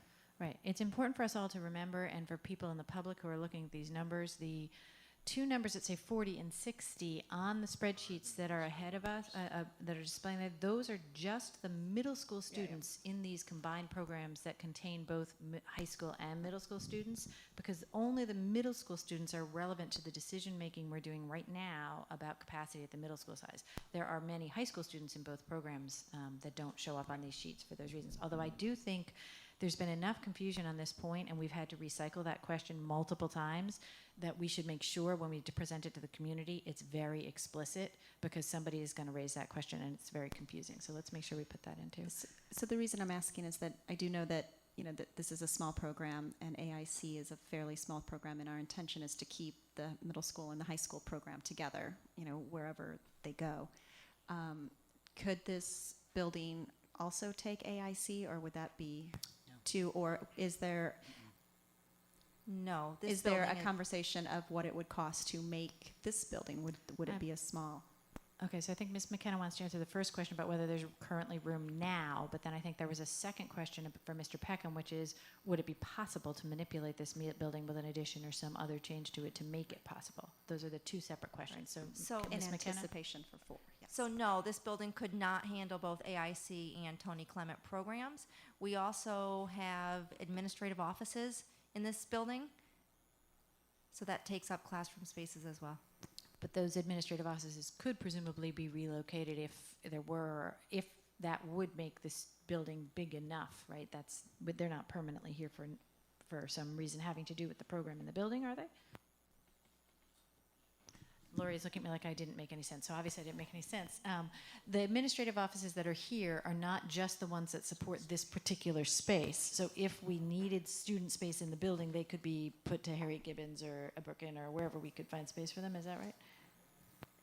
Yes and no. So our instructional supervisors and our professional review departments are here in this building on the 3rd floor in the administrative offices. But we also have the testing office and the elementary humanities office here on the 1st floor, which is also taking up classroom spaces. So I think if I'm phrasing Jen's question in a different way, and I'm really sorry I'm talking to you with my back turned to you, but is if we removed all the administrative offices that you just described and put them in some mysterious building that we don't know where they would go, would that create space in this building sufficient to allow the AIC to occupy? No. Okay. That is what I thought you were going to say. And then the second question was for Mr. Peckham. Is there a reasonable way that you see that this building could be enlarged? And this is not my question. I'm still paraphrasing for Ms. Lang. Just because we're talking about, improvements to Harriet Gibbons and a Brooklyn, is this another building that has a possibility for that? Have never really looked at this building in that light. Off the top of my head, the only way I could think of expanding this building if we needed more space was more or less take away the parking lot and extend the building in that direction. One other thing when we looked at this building to purchase it is we knew it's very inefficient staffing if you're going to run classes of 16 to 20 that normally can run at 25 or 28. You're better off investing in the capital improvement once rather than paying high staff costs forever. So just think about it in terms of every teacher may only have a load, if it were regular ed here or E&L, of 16 to 20 instead of 25 to maybe 28. So it's huge in terms of the additional staffing cost. That's why this is a great building for specialty programs, small class sizes. Ms. Mann. You always ask me before I raise my eyes, and it's not fully formed. But again, it goes back to option A. There is some hidden capacity. We've talked about ways that we can perhaps present options that are palatable to members of our community. Okay, no, I just answered my own question. Thank you. I'm going to go out on a limb here, and I'm going to suggest a possibility. Option G has gotten zero conversation to this point. option G, as a reminder, is Myers and Hackett at 650, O'Neill at 375, which still there's still 125 hidden capacity there, right? Because we know that building is currently being used at 500. But it is essentially a very small option without a lot of flexibility. It keeps North Albany at a very small middle school, 375, and that is a locked-in construction number at 375, right? Because we wouldn't have built the capacity there. So that's a tougher one to manipulate around. So I am wondering if we have a consensus, since we've been talking a lot about wanting to anticipate and allow some flexibility, if we can comfortably make G go away. The option G, I don't remember how option G has AIC. No, AIC was not anticipating the AIC still staying at North Albany, I don't think, right? Even at 375, North Albany needs the AIC to go somewhere else, right? Okay. Thank you for clarifying. Mr. Peckham's nodding for people who are listening at home. So are we comfortable then adding option G to the okay, I see area. Many, yes? It's grayed out area. Okay, let us gray out option G. Okay. So then I'm going to make another proposal that we find a way to present option A and D as a single option and explaining that we have the flexibility the way we've talked about it tonight. For A and D are a single decision. Are we going to construct this or are we not going to construct this? There's a future decision how we're going to staff that building, but the decision we'd be asking the voters to make is, are we going to construct, and now I have to check my cheat sheet, a 500-seat school at North Albany? Ms. Roach. And one more quick question, and it's about the spreadsheet for options 1 and 2, because I was confused when I saw options 1 and 2, option E, those two NA boxes are grayed out. They shouldn't be grayed out, right? It just means option E, you don't need to spend the money on option 1 or option 2, but option E is not only an option if Edmund O'Neill if Arbor Hill is a middle school, correct? Because I think that had confused me. You and I have been confused about this, I think, together universally. So I think we need this 1 and 2 to be presented that's differently. What I'm thinking. That I think that maybe we have gray shading in these boxes for option E, 1 and 2, where we shouldn't. I think what will make a lot of sense is if the board's narrowing it down to a AD combo and an E, then those are all we go forward with. And we're not showing that we looked at 7 and we're down to 3. We're just saying the board has narrowed it down and this is what we're presenting. And that simplifies the presentation and I can rework it. Absolutely, and it does need to be reworked for clarity. And so we're, I think, going to agree that AD, we're going to express that in a way that's understandable to the community, but it's a 500-seat middle school at North Albany. And then, as Ellen was saying, that still hasn't decided whether we're going to go with option 1 or option 2 in that case, right? Which is option 1, option 2 is the location of the AIC. The AIC. So that's going to be one option that we want to go forward with. Everybody nodding? Do we have a lot of nodding on that? Mm-hmm. Then I would like to propose that option E, with the thing that I explained at great length before, and don't know that I can do effectively again, where we talk about the fact that the AIC could ultimately still go back to option 1 and option 2, but that we know that we have the capacity at Edmund O'Neill to bring in another 500-seat middle school relatively quickly if we ultimately needed to as the demographics change. That would be, so we'd really be going out with 2 options which have some flavors to them.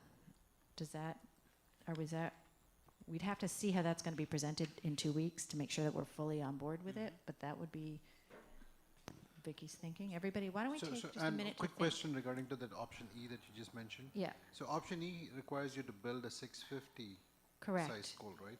Yes. So would the cost be different between 500 and 650? Absolutely. The cost will be different. The cost will absolutely be different because the North Albany at 650 is a larger construction project, presumably, than North Albany at 500, right? Yeah, it's not. It's not a huge amount when I look at the It's not- spreadsheet. It isn't a huge amount on here, and I do want to go back and double check those numbers. Okay. Because you would think that it would be a bigger difference between those. Yep. But if That may it- have to do with the capacity at the Y. But between 500 and 650, you're only dealing with another 150 students, so it's like 6 classrooms to accommodate those students. I think I know why that is, because Arbor Hill doesn't have a pool, and Arbor Hill doesn't have, so there's a big expense, not Arbor Hill, I'm sorry. I said that wrong. I just want to be clear, Edmund O'Neill doesn't. Edmund O'Neill, I don't know, my mind just blanked. Yeah, in all the options, all the middle school space has access to a pool, because there's a pool Right. at O'Neill and there's a pool at the YMCA, so. That's one of the things that was driving up the cost if you wanted to convert Arbor Hill to a middle school, was Right, adding a pool right. there. Sorry, I got confused there. So, Ms. Wilson? Just in terms of your last statement about presentation and how to formulate it for the public. So if I understand it correctly, E is, as is, a smaller Edmund J. O'Neill because of AIC, and then we were talking about the caveat of maybe presenting, if need, like some kind of like delta, like if need be, we can make it bigger. So I foresee D to be the same, and then A is the if we need to create a bigger. Actually, I think I'm thinking of it in a different way, and maybe you and I are not totally thinking of it the same way. To me, option E is a 3-school solution, That's right. and it is a known flexibility. If we require a 4th school, that we can then take the AIC, move it as per option 1 and option 2, right, to either Harriet Gibbons or a Brooklyn, and miraculously we'll have a 4th middle school at a very rapid change pace. It gives us a lot of fine tuning, whereas option A or D are a 4-school solution. So really what we're presenting is a 4-school solution versus a 3-school solution, both of which have some operational flexibility in them. And I'm seeing, if I'm trying to synthesize this properly, it comes down to 3 different construction options now. That would be basically D1, D2, or E, and then the option is basically E is we're going to do the part of the capital project we absolutely need right now, with the option of, rather than spend $3.5 million now, wait, have something up our sleeves, a little extra storage space at a little extra, not storage space, classroom capacity there, if we need it, and then say, rather than spend $30 million now, let's spend $27 million now. We might be spending $3 million down the road if we need to. I see the difference now. I really think that So you expressed that very reconstruction clearly. options. It's like D, which has, it's one, there's 3 construction options, and here's how I'm gonna say them. Option D, exactly as it is, right? Which just has a staffing change. Then there's option E, as it is, knowing that we would have a future construction project if we needed it. And there's option E plus, which we need to figure out still, which is what if we built the expected space now so that we could put the AIC into either the Brooklyn or Harriet Gibbons? Oh, no, that wasn't what I meant. I think I meant D1, D2. In other words, D with AIC at a Brooklyn, or D with AIC at Harriet Gibbons. And I was thinking of E as just being present day E rather than thinking of E plus. So I think at this point we have clarified it enough that you guys can take it to the next level. Lori wants to talk. Thank you, Lori. I just need some clarification around option E. Currently, we have just over 665 students at Myers, 650 at Hackett, and around 500 at Edmund O'Neill. We also have about 265 6th graders sitting in our elementary schools. So if we add those 265 6th graders to the 500, for example, that brings us up to 765. So option E, unless I'm doing my math incorrectly, I don't think it will work So we're looking based on numbers today. So we're looking at about 2015. That's what we're looking at. We need 2015 seats exact if these are the numbers, give or And those are take. pretty exact numbers as of today. So these numbers don't include all the middle schools, all the 6th graders at elementary schools? Oh, I'm In the sorry. slides In they the don't? slide that, if you could go back to it, in the slide presentation, you do have the current numbers here. Including sixth graders that are currently at the elementary That is schools? correct. Thanks. The numbers that you're seeing on the screen do include the sixth graders that are currently in elementary schools. So we're looking at the April 2018 column for those of you following at home. So that varies. Now we know the 2021-22 is not relevant, right? We're not occupying that early. Correct. Right. 2022-23, probably not relevant. We really think we're going to occupy in 23-24. So the numbers there are 2030 at the low end and 2144, let's call it 2150 at the high end, right? The problem, of course, is these are projections for 23-24, which is 5 years from now. We may have a charter middle school closed. We may have a charter middle school open, right? We don't know what is going to happen 5 years from now. So while I understand what you're saying, Lori, that's, I think, what the board is trying to think ahead is how do we build as much flexibility into our capacity rather than assuming that what it looks like today is what it's going to look like in 5 years. Right, and I just want, Lori, and I understand the concern. If we were doing it tomorrow, it would not work. We get that totally. And so we're doing our due diligence to make sure that the projections of what's given, what the flexibility is, the cost, everything. And if this was happening tomorrow, you're right, it would not work. So, But option E ultimately is larger, right? Option E ultimately has more capacity because we end up with a 650 student building at North Albany, not a 500 student building at North Albany. That's the only construction difference, is more capacity at North Albany, because part of it is expressing that the AIC may end up at either Edmund O'Neill if our demographics don't come up to these numbers if they're lower than we expect, or a Brooklyn or Harriet Gibbons if they are here or even higher. So that's why it builds in more flexibility, because it's a larger construction project at North Albany.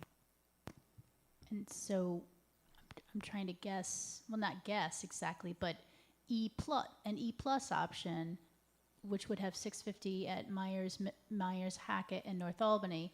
Option E would also still have, E plus would have 350 capacity O'Neill if AIC was moved to a Brooklyn. It would have 500 at O'Neill, because we've already built O'Neill out for 500. We have, okay, so then so E plus would have an additional, would be total capacity of 2550. E plus would actually be option AD plus 150. So 2550, wow. So that might bump us into, so that might be the reason that Tabitha's option of trying to do it all at once doesn't actually work, is because we probably couldn't get state aid reimbursement because we couldn't show the projections to justify that space today. But we don't know what the demographer is going to say a year from now or 2 years from now or 3 years from now. So we would not be able to justify the build, I think, and this is, we'll see what staff comes back with. We wouldn't probably be able to, in this referendum, be able to also pay for the Harriet Gibbons or a Brooklyn, not Harriet Gibbons or a Brooklyn in the one referendum. But that doesn't mean we couldn't split it out into a second referendum in a couple of years. I mean, if you look at the enrollment projections, and we're saying we'll occupy this in 23-24, your options A and D cover, or actually option E covers that enrollment at that period of time, but you'd have 2 years at that point in time to determine whether we're going to be over enrollment when you get to 25, 26. So, are we in agreement? Oh, Ms. Roach, you still have your hand up. I didn't mean to cut you. Just wanted to say quickly, the other thing is looking briefly at the numbers, an E plus option, although I agree that it would be overcapacity for now, but even E plus option gets you 150 seats more than A at a similar cost. It's in a very efficient use of our money, we think. So, do I see enough nodding heads here? Mr. Peckham and Mr. Hogan, do you understand what we are asking of you? Have we been clear enough? Yes. The one-word answer is my favorite. Thank you, Mr. Peckham. Ms. Adams, are you comfortable with where we are? Do you have any questions or thoughts that you want to share with us? No, I'm fine, thank you. Thank you very much. Do we have more to cover on this? I know you had another presentation. Do you want to do that now, or do you want to not? Or do we cover the topics? We still have a few more topics, but I think, Bill, I can do my intro and we can do an abbreviated version, and if Mr. Lesko will come to the table, I think we only have 2 areas that we would basically look at. So through this process, we've been able to have ongoing discussions about the impact of various scenarios within our middle school configuration. And so at this time, we would like to share information that we've gathered to address other impacts through different questions that have come from community members, as well as from the board. And so when we look at other impacts, I'm going to pull AIC off of our agenda. We can talk a little bit high level about food services, but I think we covered that unless there's something that we missed. We will continue the discussion with some of the questions with regard to O'Neill. We will jump right over the 3 large middle school option because we just talked about that. And then I'll have Mr. Lesko chime in on transportation. So we're basically going to address food services, O'Neill, and transportation. Mr. Hogan. Thank you. And this was referred to in our discussion a few minutes ago. Essentially, the Arbor Hill Elementary School actually cooks for 9 elementary schools as a central kitchen. If we put an additional like 150 elementary kids in Arbor Hill as it expands to free up NA, that could absorb that because the menu's the same. They're all elementary kids. We've confirmed that with the food services staff. So there's no impact as long as Arbor Hill stays in an elementary school, which is the plan, there's no impact. Where it did potentially create an issue is if if Arbor Hill were to be a middle school, that's a different menu. We would have to create a central kitchen. It probably would have had to have been created at a Brooklyn when culinary moves out. So I think we're in fine shape since we've taken Arbor Hill off the table as a middle school. There's no food service impact. And I just want to briefly say this PowerPoint was actually thrown together. There was a series of questions the board had asked in different areas. We put some general topics together based on those questions, and that's kind of where this originated from. The O'Neill School facility, there was a question about if it was set up similar as other schools and whether or not we had made headway. The community center is at the O'Neill School. We share the gym and the pool areas that service both our schools and the community center.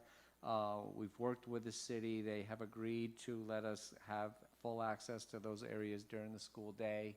So we seem to be in good shape there in that area.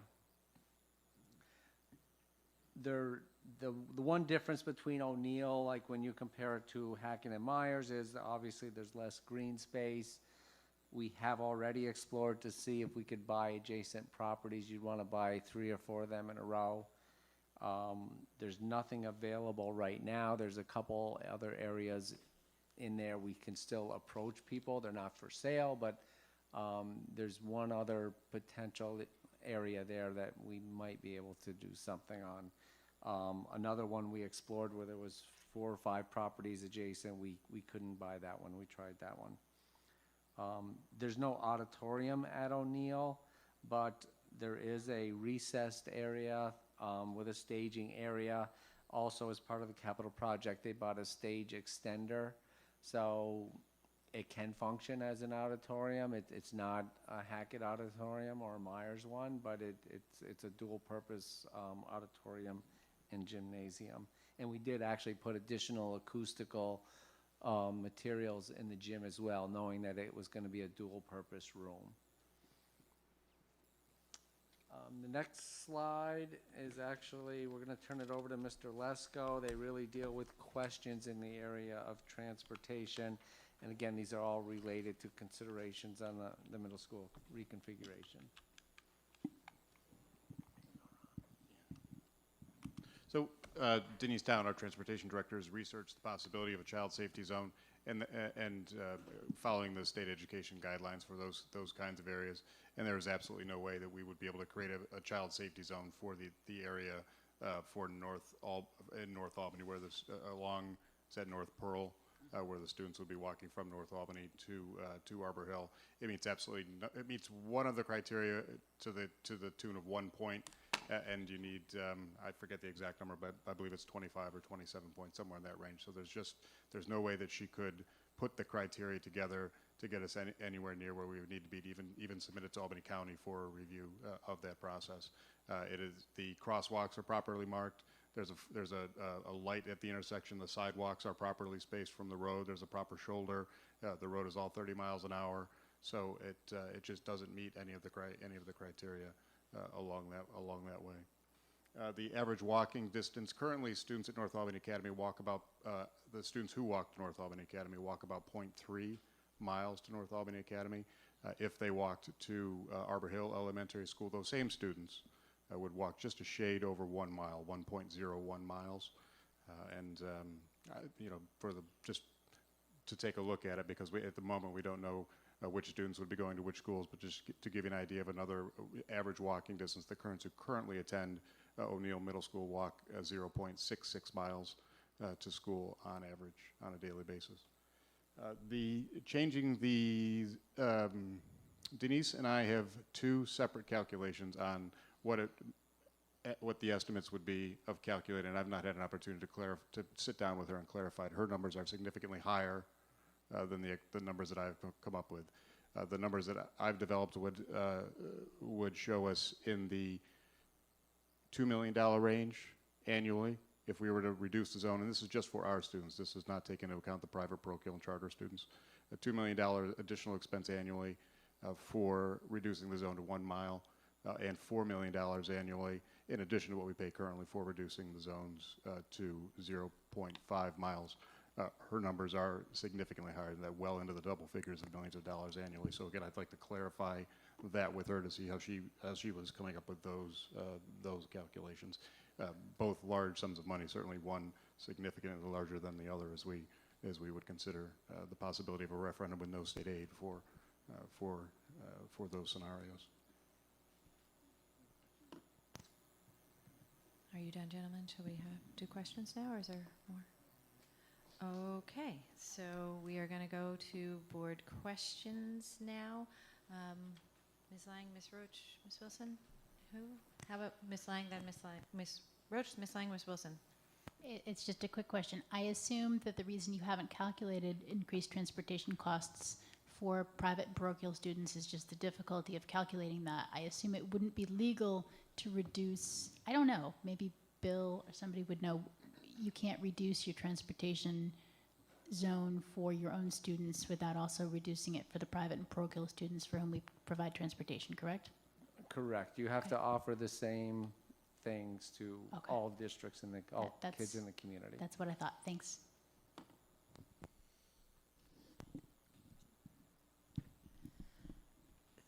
So I know that you had said that there was no possible way for the safety zones.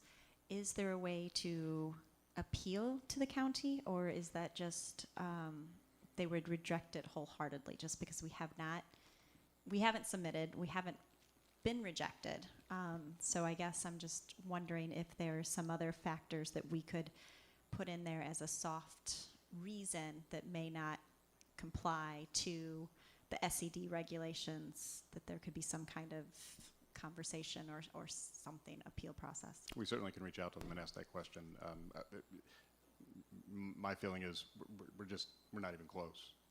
Based on the criteria that the state uses to establish child safety zones, and we've used in our own school district to establish the one that we do have for the students who walk to Delaware from the Mount Hope neighborhood and have to cross the highway intersection. So they did establish a child safety zone there.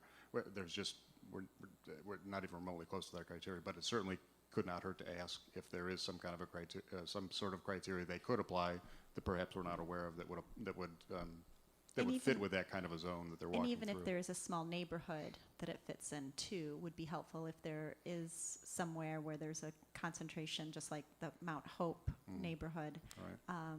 For example, we're not asking for the entire necessarily community of North Albany, but perhaps there is a community there that is closer to the industrial where you go, what is it, the hospital, Memorial, and Jennings Drive, how the kids cross there. I can't even in my mind fathom that intersection of crosswalks or safety, or I know that there's lights and there's.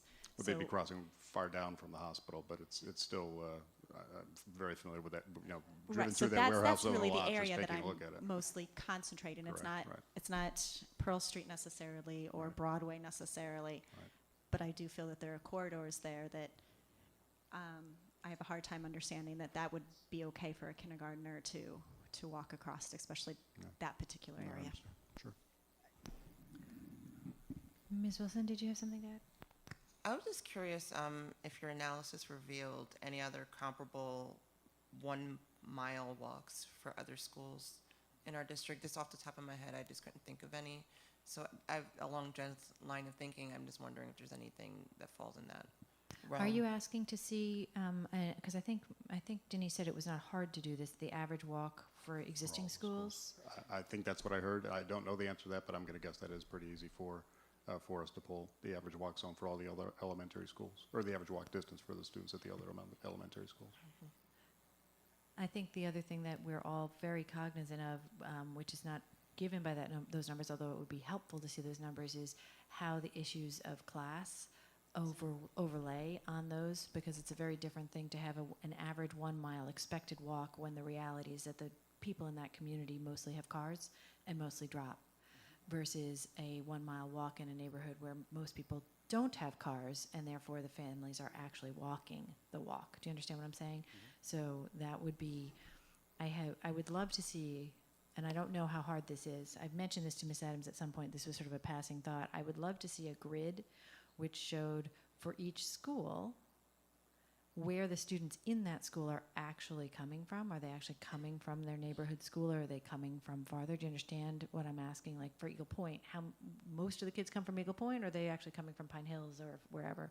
And so that would allow us to kind of, we know the census tracts and we know the poverty rates in our catchment areas and how those affect the walking. Do you understand what I'm asking? I do. I think a majority of the students who actually live in the walk zone, in the neighborhood zones for all of our schools, are inside 1.5 miles. Not all of them, certainly, but the majority of the students would be. So students who receive busing to most of our elementary schools are in large number from outside of the zone.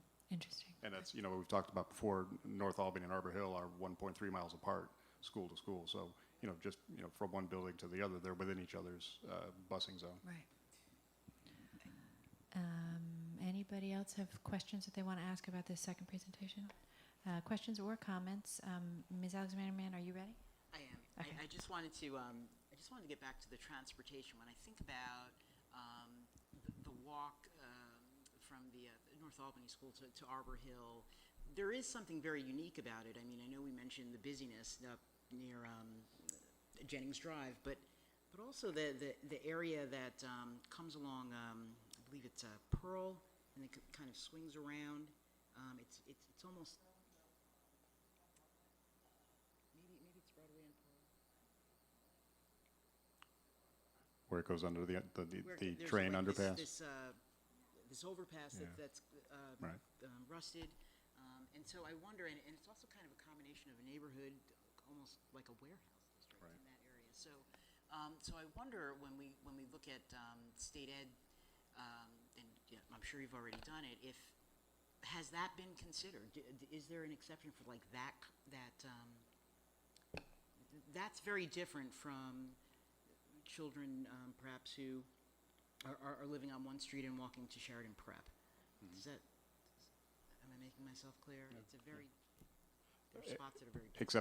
Except that there is no criteria in the state ed regs related to the type of neighborhood or the type of area that they're walking through beyond those things that would rule the traffic patterns in those neighborhoods. It's not residential, multi-use, industrial. There is no criteria in the regs for that. However, as we've talked about, it certainly can't hurt to ask the question based on those kinds of factors. My final question is, where does the 1.5 miles, like, where do we start that? At the far end of the property at one school and end it at the far end of the property at the other school? Because that point 2, Can you ask Denise how she's calculating that? I know there's a lot of variability in the way districts calculate that, and I don't know that Mr. Hogan is indicating he believes it's from front door to front door. door to door and by the road, the actual roads. It's not as the crow flies. Right. It's- No, I don't believe we it is will as the crow flies. I believe it's We'll road by road. But let's get this nailed down. It's So the we- actual road. It's not as the crow flies, I believe. But let's get this answered by the actual professional who can answer it. So I'm just going to recap where I think we are. I think it would be helpful, and I know that we could all do this on our own, but I think it would be helpful if somebody could send around the link to those criteria. I have looked at them. I understand what you're saying, but I don't know that all the board members have had the opportunity. So if you could send the criteria, which are statutory in terms of how the child safety zone is created, that would be helpful. I also think that there's an interest in looking carefully at all of the housing that would be affected by this to see if there's pockets somewhere where there might be issues like at where you were describing near the hospital or anywhere else where we might really want to submit it to the county and let them tell us no, right? Let that be their choice rather than us presupposing. Now we understand where on Pearl Street you've walked up, but there may be other areas, and maybe board members could send an email to Mrs. Adams with any specific areas that they have in mind, so that we've got that covered. Does that seem like a reasonable approach, Ms. Smith? Do you have something to say? Your suggestion about having the grid, does that in part I think help I'm going to get let to that go to answer? reduce the amount of impact on staff, because the real issue is and I forgot about this one, what the average walk is per school right now, right?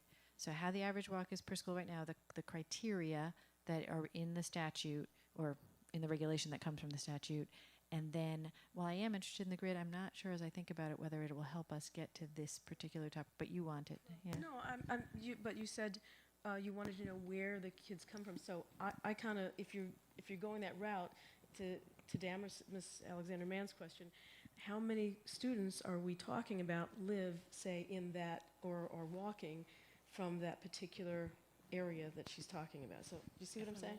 Can I follow up I mean, with you? I'm not trying. I really don't want to make more work. If I there's a just- lot of, I don't know what a percentage is, but if there are children whose North Albany is not their home school, and will they then choose to go to their home school, which could be Pine Hills or Arbor Hill, or not Arbor Hill, Giffen or Eagle Point, who are in North Albany now that may not choose to go to Arbor Hill and go back to their neighborhood school, for example. I think if I can chime in, if we do the average walk distances for all the schools, then you can see a comparison there. Seeing that the walking distance is the same, they would have to live in that area to walk. So I think that piece we can delay a little bit to get that second component of that grid. And then, of course, the link to the criteria for the safety zones, I think that's going to be extremely helpful.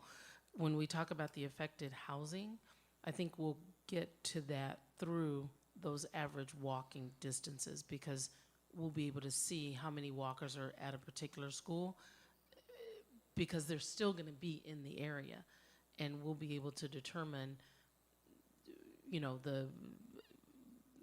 the affected housing. We'll be able to determine Because that. we know they're all going to be less than 1.5. Correct. Because it's after that you're bust. So I'm Does not that make fully sense? sure I have that, but do other people feel like they've got that sense? Okay, I will listen again. Anything else on this topic of middle school enrollment or middle school configuration? If we were to finish this conversation in 1 minute, we would still be on schedule. I'm just saying. Ms. Lang? So I just want to make a comment about the changing or the referendum or the costs of moving the transportation, the mile. I personally am very interested in If it is $2 million, moving beyond this conversation and having a conversation as to next steps. And so I just want to put that out there, that that would be something that the referendum, we'd have to put on a referendum, the voters would have to vote for. But I am very much in favor of letting to see if our community is willing to pay for moving that. So let me just ask, and I apologize if you said this, my head was still a little bit spinning from option A and D and E1 and E2, so I was still processing, so I may not have heard all the words you said. Did you give us a time frame by which you expect to get to a real cost of that? I'm very aware of your time frame to make this very important decision, so you'll have that information in advance of the next board meeting. I did want to note as well, and for the low figure of $2 million and any of the figures that I've talked about with you tonight, it does not include currently additional funds for the private parochial charter schools. A factor that it does not include, and we really, and Denise Town spoke with First Student about this, they do not have the capacity at their current transportation yard to serve the additional vehicles that they would need to serve the increased population. They would have to buy another property to accommodate the additional vehicles. That would obviously be a cost that we would have to absorb to at least a certain degree. We would certainly RFP that work, just as we do all transportation work, and then they would have to bid on that work along with hopefully competitors. And I think we did end up last time with multiple contracts because we didn't get enough bids. One vendor didn't win all of the transportation, so we ended up with 2. I just want to make you aware that that would be an additional cost that we would have to incur, and it's going to be difficult to get a firm estimate for how much we would want to roll into the referendum on top of the basic transportation costs that we can analyze based on students and distance and those sorts of things, vehicles they would have to purchase. I think what you're actually saying is that you would anticipate that bidders on a future transportation contract would bid more because they would need to anticipate that cost, right? That they wouldn't bid at the lowest price that we're used to because they would need to anticipate that purchase. You are several steps ahead of me. All I'm saying is that whatever number we come back to with before the 13th, it's probably even still going to be higher, at least because of that one factor regarding some kind of real estate transaction the First Student would have to engage in to buy additional space to serve the vehicles. Okay. Can we move on to our next agenda item? Thank you, gentlemen. That was extremely productive and fruitful conversation. Thank you, Mrs. Adams and Ms. McKenna in the back. We very much appreciate your input. So next up, Ms. Adams is going to do a discussion item for us on the CSDA data-driven decision tools.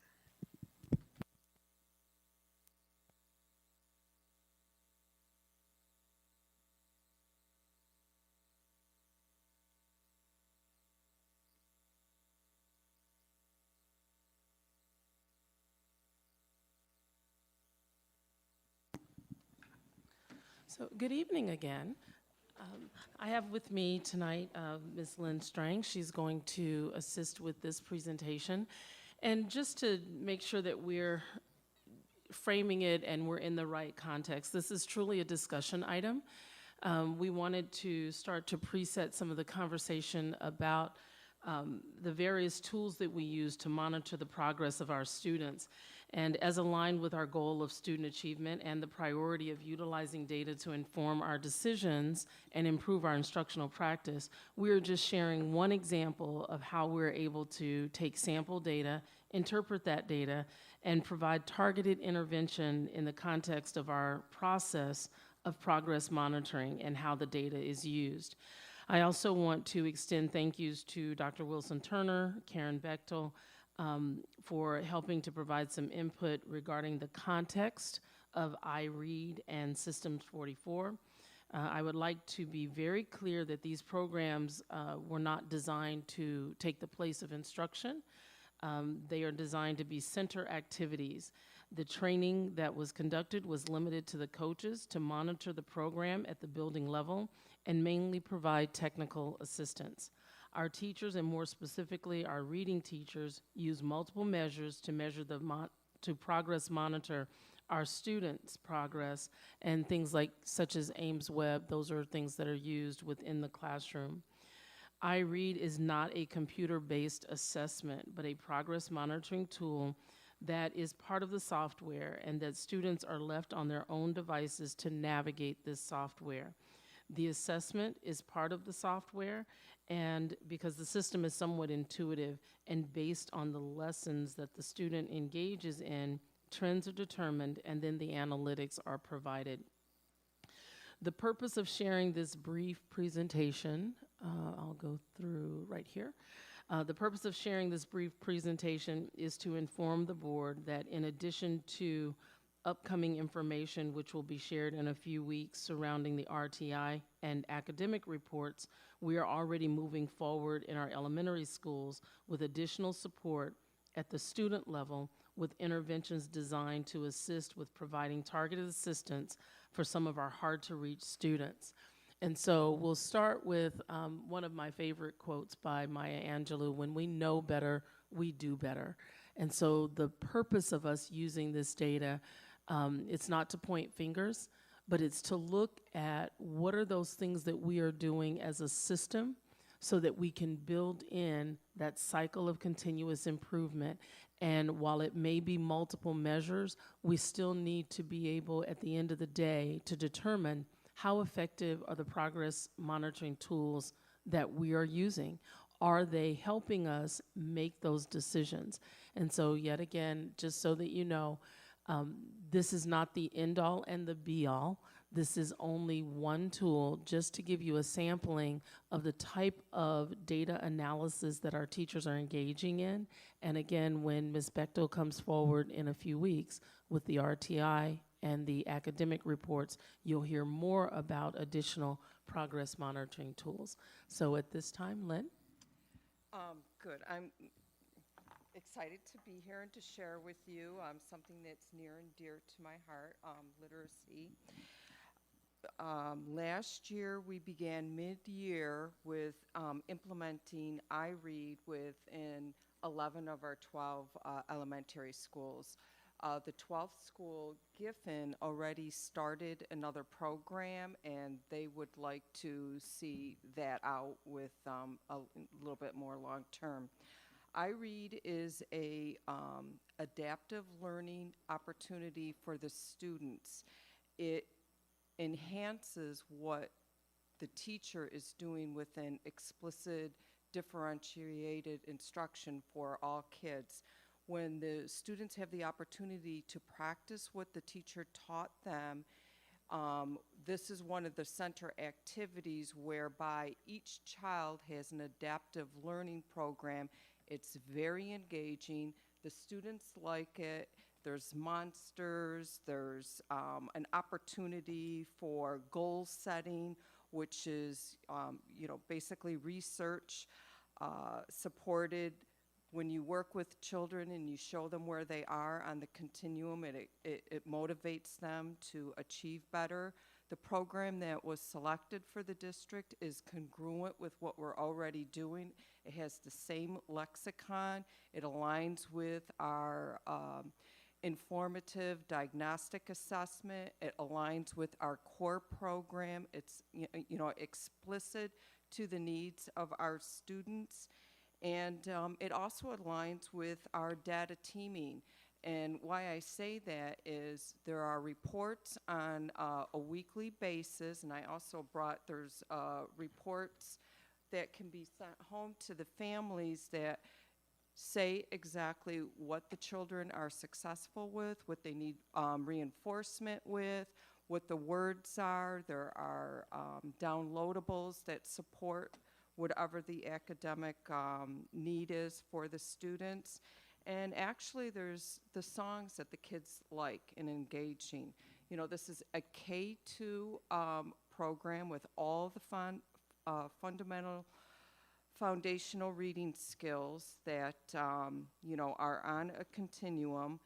And again, it just reinforces and it aligns again with our My Brother's Keeper goal, where all kids should be reading at grade level by grade 3. So that's what the hope is. Oh, okay. Well, yeah. So again, all of our students are on it, minus the students at Giffen. In addition, we use the iRead program in our after-school programs as well as the summer school program. So we're, trying to use it as much as possible during the power hour and the after-school program. The goal is to have 20 minutes a day. That could be one of our challenges to overcome because we don't necessarily have the technology to have each child on that every day. However, teachers are very creative in utilizing the library as well as the computer room, so that is a support as well. You can probably go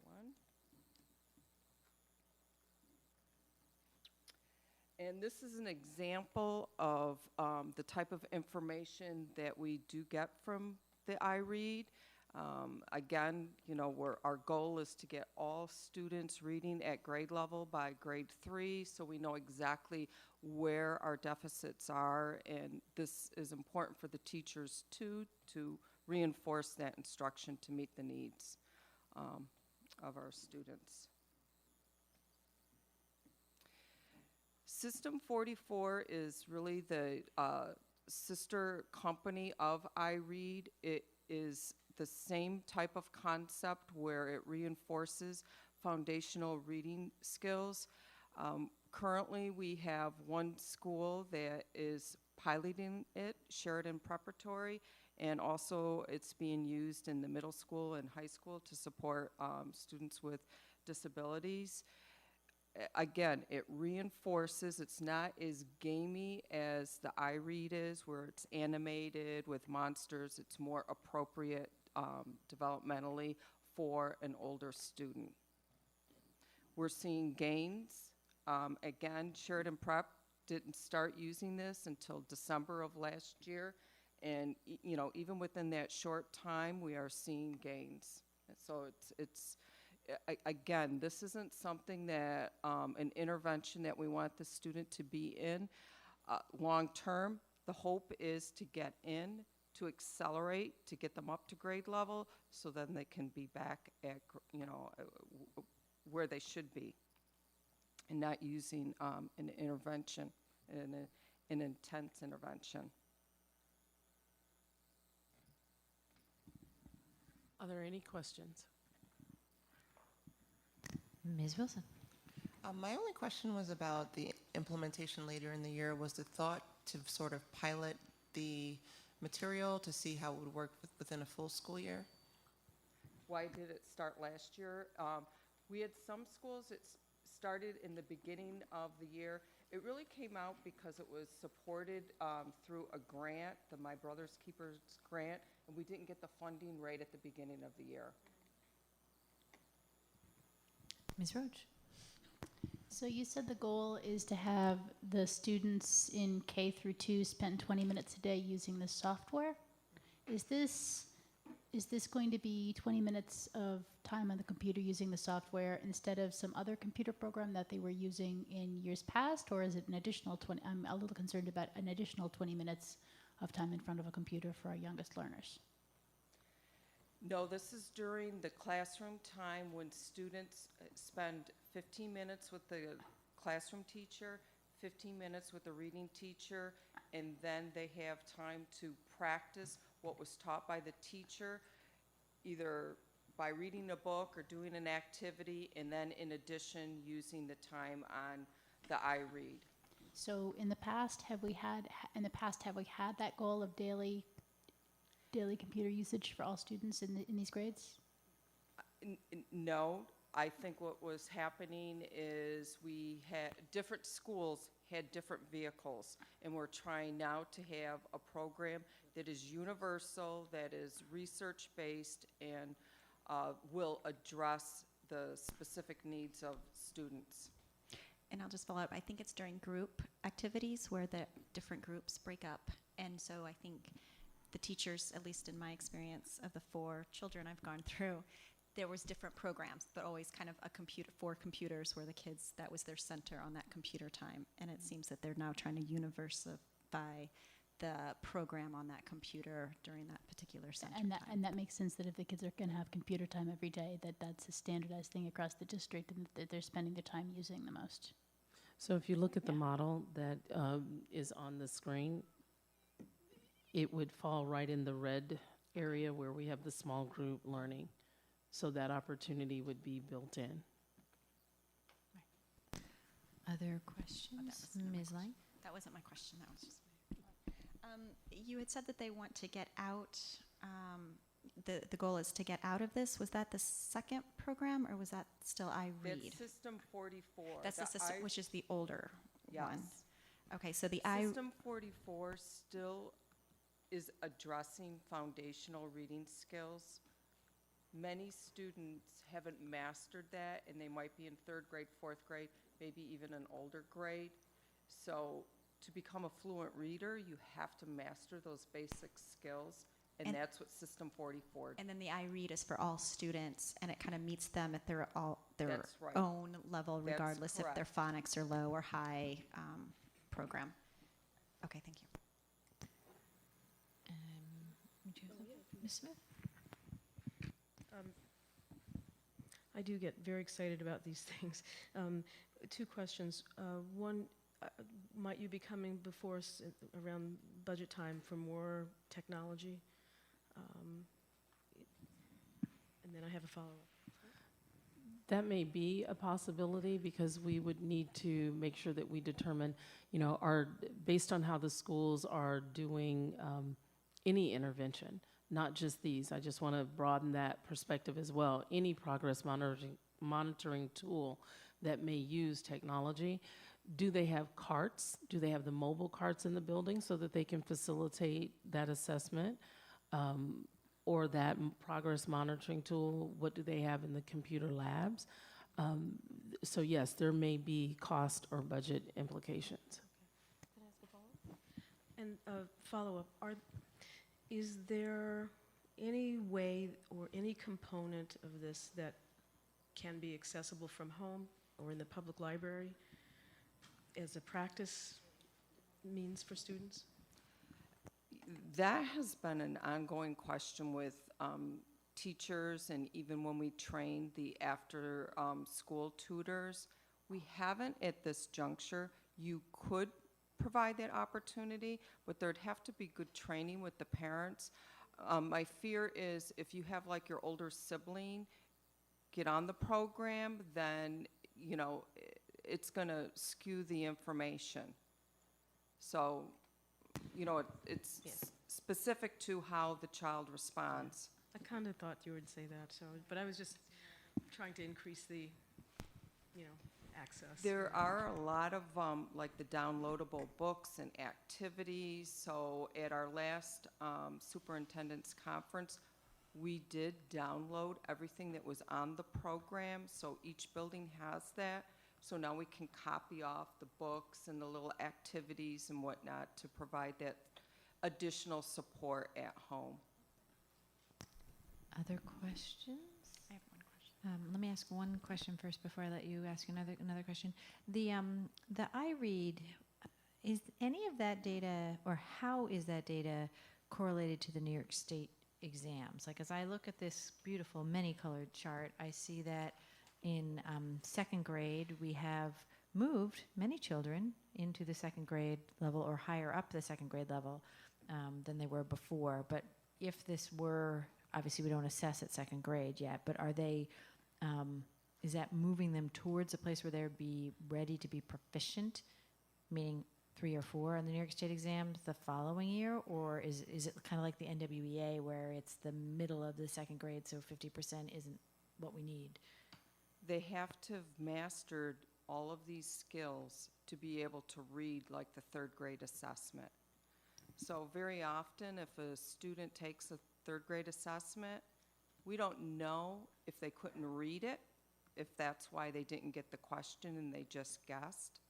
So our goal is to make sure that we have all of our students be fluent readers, and that's the district's literacy initiative that Mrs. Bechtel will talk about, and that we're very systematic within all of our schools and having an approach to work towards that goal. And just one quick follow-up, this current column, is that mean year end?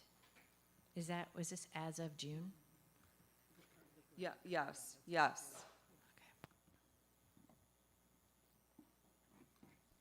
Anyone else? Ms. You, Lang? you touched on the reports to parents. I was wondering what parents would be getting or what it would have looked like. We do have a copy for you. We will give you, it's very detailed and very helpful.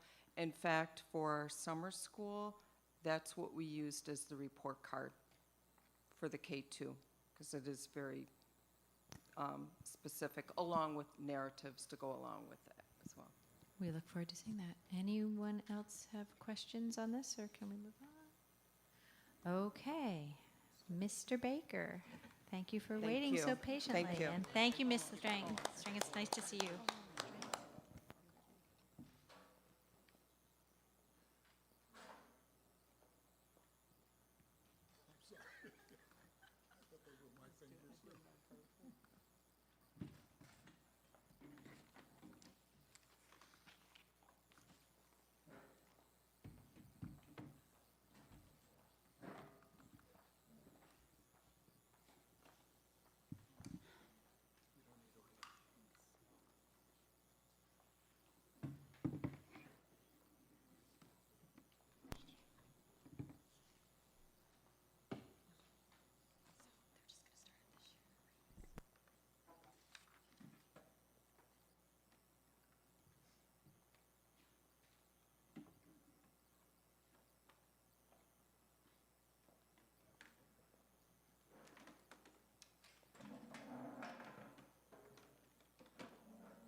Well, good evening, members of the board, Superintendent Adams. I appreciate the opportunity to familiarize you with School Tool, which, if you recall, those of you who served in November, I brought forward as a recommendation for the district to adopt School Tool as our next student information system. And what I'd like to just do quickly is provide some high-level summaries as to why we endeavored to make this change. In public education, there are a few things more painful than changing out a student information system. It's not like determining you want a new car after 2 or 3 years because you want something new and different. It's like determining you need to get a new car after 13 years out of absolute necessity. And that's kind of where we were with PowerSchool, our former system. And so we embarked upon a rigorous review process, engaging a very large and diverse group of stakeholders, and ultimately determined that School Tool was the product that would best meet our needs.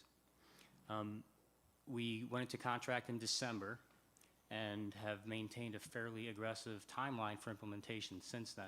What's interesting about an adoption of this size is that you obviously would like to take as much time as possible to move through. However, you run into a situation where if you drag it out too long, you're going to have to maintain 2 systems in parallel for a long period of time, and that's counterproductive to the overall mission. So I think, you know, our implementation plan has been well timed, and we are thankfully right on schedule. Which brings me right now to the status, and these are just the high-level benchmark items that I'm classifying as our go and no-go. Meaning by June, we had to have enough of these benchmarks met to be able to move forward. June would have been the absolute drop-dead date for us to determine whether or not we could continue on or had to go into a rollback mode and continue with our legacy system. And I'm happy to report that we can confidently launch next week and open school with School Tool. I didn't say there would be pain and anxiety, just maybe some tempered applause. Thank you. Sorry. The next phase that we're looking at is the tier 2 task. So all the critical benchmarks being met, we're looking at tier 2. And these are things that aren't necessarily going to stop us from doing business on a daily basis. However, addressing tier 2 tasks quickly leads to greater user satisfaction and ultimately a higher adoption rate. So these are the things that if you can get done sooner than later, you can mitigate the implementation dip, because it's amazing how loss of comfort, familiarity with an old system, no matter what shape it was in, translates to a perceived loss of function in a new one or a deficit. So we really want to avoid that. So I'm also happy to report that we have most of these tier 2 items right now in progress, with just a few in a pending status. So we're, you know, a true implementation of this size takes about 18 months, probably closer to 24. That's where we can move to a place of comfort and then ultimately confidence and innovation. So over the next 18 months, the hope is to have most of these, if not all of these tier 2 tasks also well in place. So what do we expect to achieve as an organization in terms of benefit? There are many, many things, and even what I've put on paper and what I'm talking through will not do the system justice, nor will the quick demo I'd like to provide for you in a few moments. But at a very high level, what I can tell you is that we have a system now that allows us to be very responsive and agile in terms of implementing change for the complex data needs that we have in this district. With PowerSchool, we're at a point of investing all of our efforts into Band-Aids, workarounds, and patches just to keep status quo. We'll be able to now innovate more quickly and make changes that are meaningful for the district. Also, not insignificant, even though 99% of our users have no understanding, and they should feel blessed, of what state reporting is like, but it's one of the most important and critical things we do out of a student information system. And I'm very pleased to say that all of New York State extracts that come out of School Tool are compliant with the rigid standards in New York State reporting, and they're inherently accurate. This is not to say that PowerSchool was inaccurate. What I want to make clear is that we had to spend a great deal of manual labor in taking things out in one form, cleansing, putting them into another format, and then ultimately uploading. We can now actually use extracts right out of the box and save a lot of man hours in tasks that are rote. And I think that the last piece that's really critically important and is a perfect synergy in one of our other projects is the natural interface for our custom dashboards. So we now have an opportunity to integrate what we've done with our own data warehouse through a web interface that is delivered to individual users and automatically provisioned. So many hurdles overcome in one fell swoop. So we have some things right now stood up in this environment in terms of dashboards, and we have an aggressive timeline to get the rest put in, but that'll be kind of a parallel work in progress as well. And so the public face of this product is it's no small consideration, and absolutely want to ensure that we'd have no loss of information delivered to the public, meaning students and families. And of course, we've got that and more in terms of what School Tool offers to our previous product. I think some of the high-level notes here, one being that School Tool has a true mobile app for the Android and iOS platform, which integrates push notifications and provides really slick, access in a mobile format as needed. I also think there are many, many openings for more two-way communication throughout this system. I have some footnotes here, or at least some asterisks, which indicate that some of the features that I'm mentioning are potential. So we didn't have the potential before. We now have the potential for some of these things, like digital syllabi for teachers and courses, quick access for parents to email all teachers at once or one teacher throughout the system. There are links. There are opportunities for teachers to engage in discussions, moderated, of course, with students and their families. There are also opportunities to push out things like forms and surveys. So a lot of opportunity for integration. And I'll just note again that these features are dependent upon a few things. So not everything is coming right out of the box for us in the launch. And I'll apologize up front for a change in slides. I realized it made more sense to look at our roadmap now and then go into the demo. So things that we have on the horizon, and again, these are, in my mind, hopefully 18-month kind of roadmap initiatives. These differ from the Tier 2 tasks earlier. The Tier 2 tasks are all things that are production ready, meaning we can implement them immediately in the system. Some of these developments they have dependencies outside of the system. So they may also require things like policy considerations, business processes, reliance on interfaces with other systems. So they're off on the side, but in the same, hopefully the same scope as our Tier 2 implementations. Some of the larger ones are a shift to some paperless delivery of documents and forms. We would treat these as an opt-in, meaning that we would give families the opportunity to tell us that they would prefer the digital delivery. You'll also see some opportunities for us to deliver dashboard information to families, which I think is a huge enhancement, as well as a true public interface for that.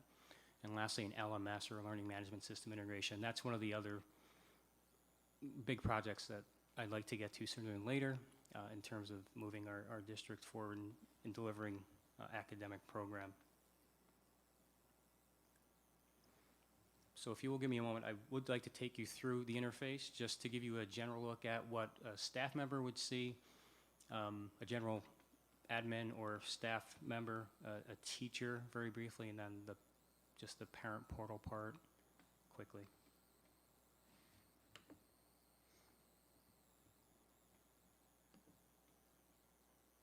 So I'm logging into a training space right now, and School Tool is what I'll classify it as module driven but student centered, meaning that different types of staff members perform different things on a daily basis, so they have different entry points that make sense for them, and it affords them immediate access to certain tools and processes.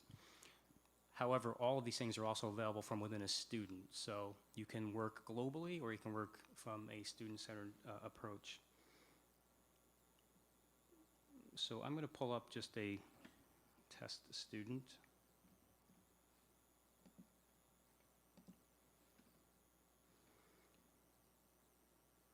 So one of the Finch children is enrolled in one of our schools. And when you pull up a student record, you're afforded a whole bunch of information very quickly. Now, this is from a general staff member's view. So you get photos, you get general demographic information, look at building enrollment, counselor, those kinds of things. You'll see some icons underneath the photos.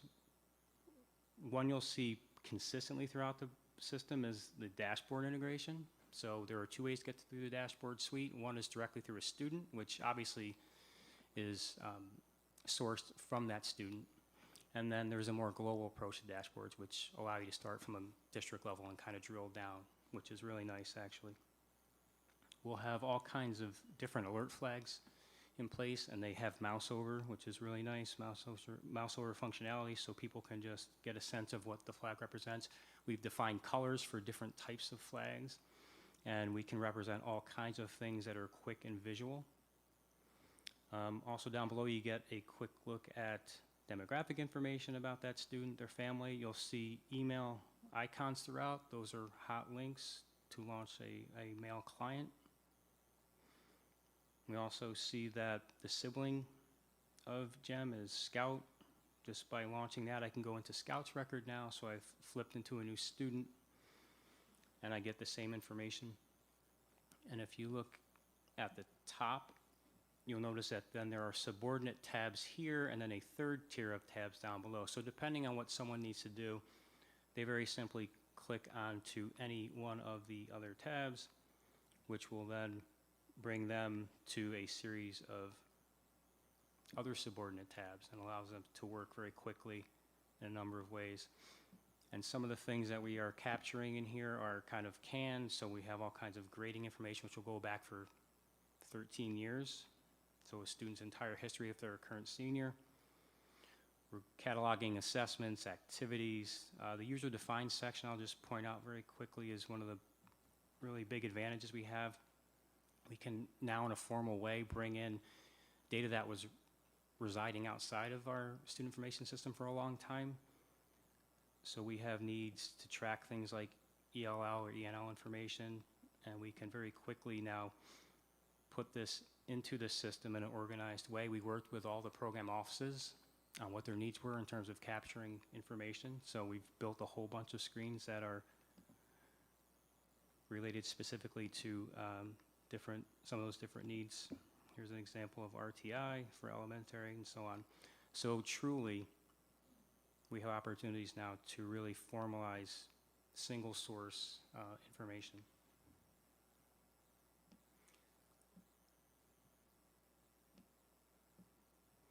We're also, and I know we have Passport for Good, which is a tracking system. We have an opportunity now to begin to also track within our student information system things like CT and work-based hours, which are important for state reporting, college career readiness, which now is part of our accountability model. So, you know, one thing I didn't mention about school tool up front was that it's a New York State system focused on New York State needs, which is really, really important. So we see a lot of those things built in. They're pretty current with what needs and the policy interests of New York State are at the time.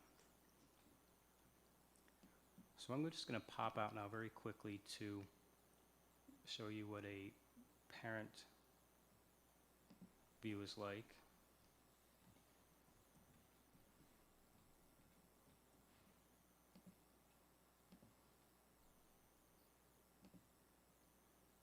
So what I'm doing now is just going through, and I'm going to assume Atticus Finch's account. So now, this is logged in as a parent. You'll notice most of the tabs are gone. Things are provisioned, very securely delivered. As the primary parent with access to the portal, as Atticus, I now just see my 2 students listed on the front screen. I've got some other tabs that carry various information that can be delivered from the district as a whole or individual schools. And if I choose to look at one of my students' records, I'm now afforded some of the basic information as well. I can look at my student's schedule. I get different views of the schedule if I want to click grid. I can see the whole year laid out. I can look at attendance information. Discipline. Footnote on discipline again, it's not something we're going to integrate right away. There'll be a lot of policy considerations around delivery of discipline information. Grades is a great feature because this is not only real-time assignment level and course stuff, but it's going to be formal marking period grades. So essentially, we deliver the report card through here, and there'll actually be an object that allows them to print the same document that we'll mail home. So even though we're going to deliver it still by paper in the immediate future, but we'll give people a chance, like I said, to opt into the paperless, meaning we won't send out the formal documents anymore because you'll get the same thing delivered through the system. Assignments are very similar. You can look at all courses. There's nothing in here because it's the demo database as of August. And you'll notice again, icons all throughout for teachers. If you click on those, they become mail links, easy ways to contact staff. So I really did want to respect the time, but I wanted to give you some visual and some understanding of what the system actually looks like and how it will function for us. The last thing I will just pull up to whet your appetite is the dashboard. I'm going to pop into the real live side for a moment. And so we have a dashboards link. You saw the icon earlier, how you can get through it for a student, and that's obviously student-based. However, if I go into the district side, these are just some of the dashboard components we have stood up right now. These data are still in a state of being verified, so they're for demonstration purposes only, but I'm looking right now very quickly at just our district enrollment, and you can see all of the opportunities I have to drill down and filter information right away. These are all statutory, built into almost every one of the dashboards. What's really great is that we also can bring in these custom filters, and here's an example of some of the things that people can drill through and apply to these data sets, which is really going to be powerful in terms of analysis. You'll notice this drill down link throughout the dashboard, which brings you into sometimes student records directly, other times into just deeper stages of a building or a particular assessment first, and allows you to continue to drill through. So it's kind of stratified, I guess, in terms of how you get through to student level information. But here's an idea of some of the domains of data that we have right now. And like I said, we'll be looking to build in more of what we've offered over the last year and a half to our staff through the dynamic Excel workbooks.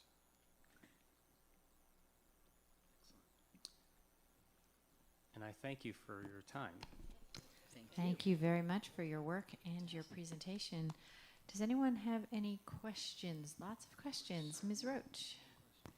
Yes, I had a question, and it was, would it be possible for you to make screenshots of some of the demo you showed us, at least the demo database, and put them up on Board Docs? Because I couldn't really see. I'm sorry, sure. That's Yes. okay. And the other question I had was, for the parents' login, I assume that the parents can't edit the data for their student. I mean, like, I'm thinking, would a parent be able to edit contact data, or would that be something they'd have to go through the normal procedure for with forms? It's a great question. The potential exists for us to allow parents to request demographic changes electronically. It'll sit in a queue and have to be approved. So Oh. it's both, So actually. perfect. Yes, it is Thanks. perfect. Dr. Chator. So currently, when you send an email to the district, the first time you send it, it bounces back a security, validation thing. With this, actually, since you're actually logging in, you'd be behind the gateway portal. That's correct, Right? exactly. So you wouldn't need that Exactly feedback, right. and so if you if you forget to send that This is all validation, as internal mail, yes, that's you correct. can still communicate better. Yep. Great. It's a relay. Oh my gosh, I didn't even think of that. That's awesome. Ms. Lang. This is for elementary, middle school, and high schoolers, correct? It is, yes. System is K to 12. As far as the parent portal piece, the current district's position is that accounts are provided to middle school and above. There's no reason to not provide accounts K to 12, just with the understanding that the grade book and those kinds of things for K to 5, our true elementary environment, is not going to represent the same information. I think a parent would be somewhat underwhelmed with logging into the parent portal for a second grader. However, there's no reason to not give folks accounts if they're requesting them. Other questions? I have a question. Will you be able to track how many families are using this and Yes. slice it down to by teacher, by school, by grades, Yes. that we'll be able to see where our implementation is Yes. not that effective? Wonderful. Ms. Smith? Thank you for this. I don't have a child in the district any longer, so I'm a little sad that I can't access this. My question is, I just lost it because I was being funny. That was me.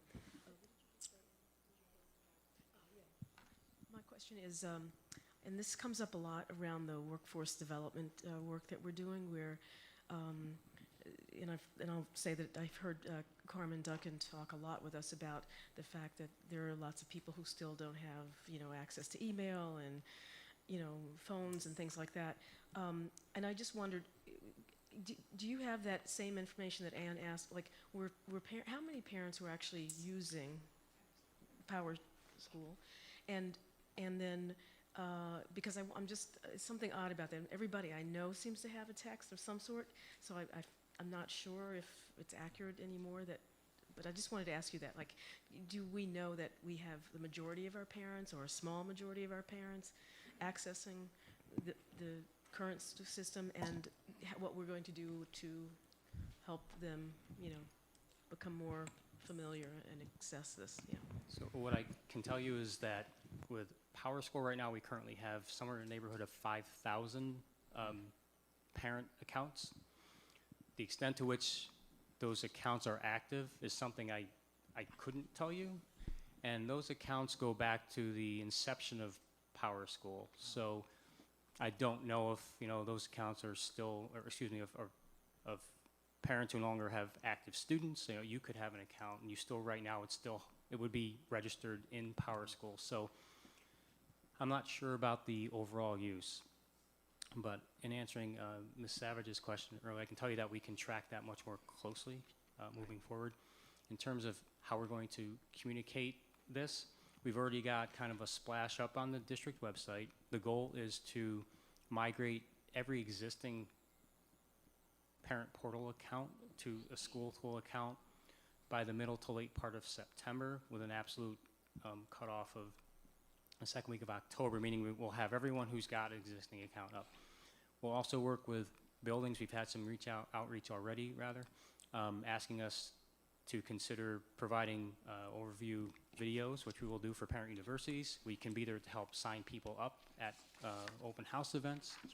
And I think we can just continue to push through our web to reach folks. But again, that's chicken and egg. If they're not using technology to access digital resources, they're probably not reading our website either. So we can work with buildings to put out documents that, backpack mail, whatever we can do to support making it known, we will do that. Oh, I just wanted to touch on Vicky's point and reiterate that the digital divide is real. It's very real. It typically comprised the most marginalized and disenfranchised individuals. And being that as a school, we kind of deal with a cross-section of our population, this is sort of like, I think in terms of different types of literacy, we were talking earlier about literal literacy, but technological and digital literacy is important, and I know that, for example, with even SNNs, like with my work with the family engagement, we used to try to engage people and try to convert them over to even doing the SNNs, and I feel like any efforts that can be made to sort of pull families in and get them to engage in all types of dynamics would be important. So to her point, the digital divide is so real that I think it really does speak to this point. And I was just curious to that extent if events are incorporated into Power Tool, like reminders or any kind of push notifications or things like that. That's a yes and a no in that. There's potential for that, but it's reliant or dependent upon a teacher, let's say, if we're looking at a kind of a classroom-wide announcement. Buildings can also push messages out through the system, so it acts like an SNN in that regard, meaning that it has potential, but it's dependent on someone to actually initiate that contact and communication. Ms. Alexander-Mann? I'm thinking that this is very, well, it's so much more efficient than Power School. My question is, will this promote efficiency like within the school? So right now, it's the beginning of the school year. You have a number of kids who have started, their sports prior to the first day of school. And so could a tool like this be used to get rid of any perhaps extra phone calls or checking in to make sure a kid's medical was done? Because I saw there was a medical section. I'm assuming that would be a check of yes or no. The physical's been, you understand? And then perhaps teachers can, it's a communications tool, so teachers could also, it's one way. Is it one way that the tool can be used? It can be, and what you're identifying is what I'm going to refer to as opening doors and then ultimately getting to a place of innovation. So there is all kinds of potential to address things that you just mentioned. Do I expect, and can I answer honestly, that I would think we'll be doing those things even in December of this year? The answer is no. But yes, we can very easily identify all students on a football team, determine something about them, and pass a message out to that group. I mean, that can certainly be done through this system.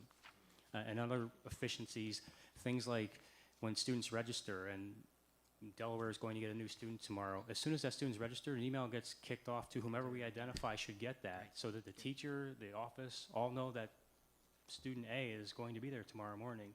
So all those things are, that kind of communication is pervasive through the system, and we'll be able to realize some of it right away. But things like you're describing have the human element also attached to them, meaning we have to train folks, build processes, and move to that, production. Ms. Roach? I just had a question, kind of germane to some of what we've been talking about. Is there an app version of Parent Portal for smartphones, for people that may not have computers? Yes. Thank So you. there is a full mobile app for iOS and the Android platform.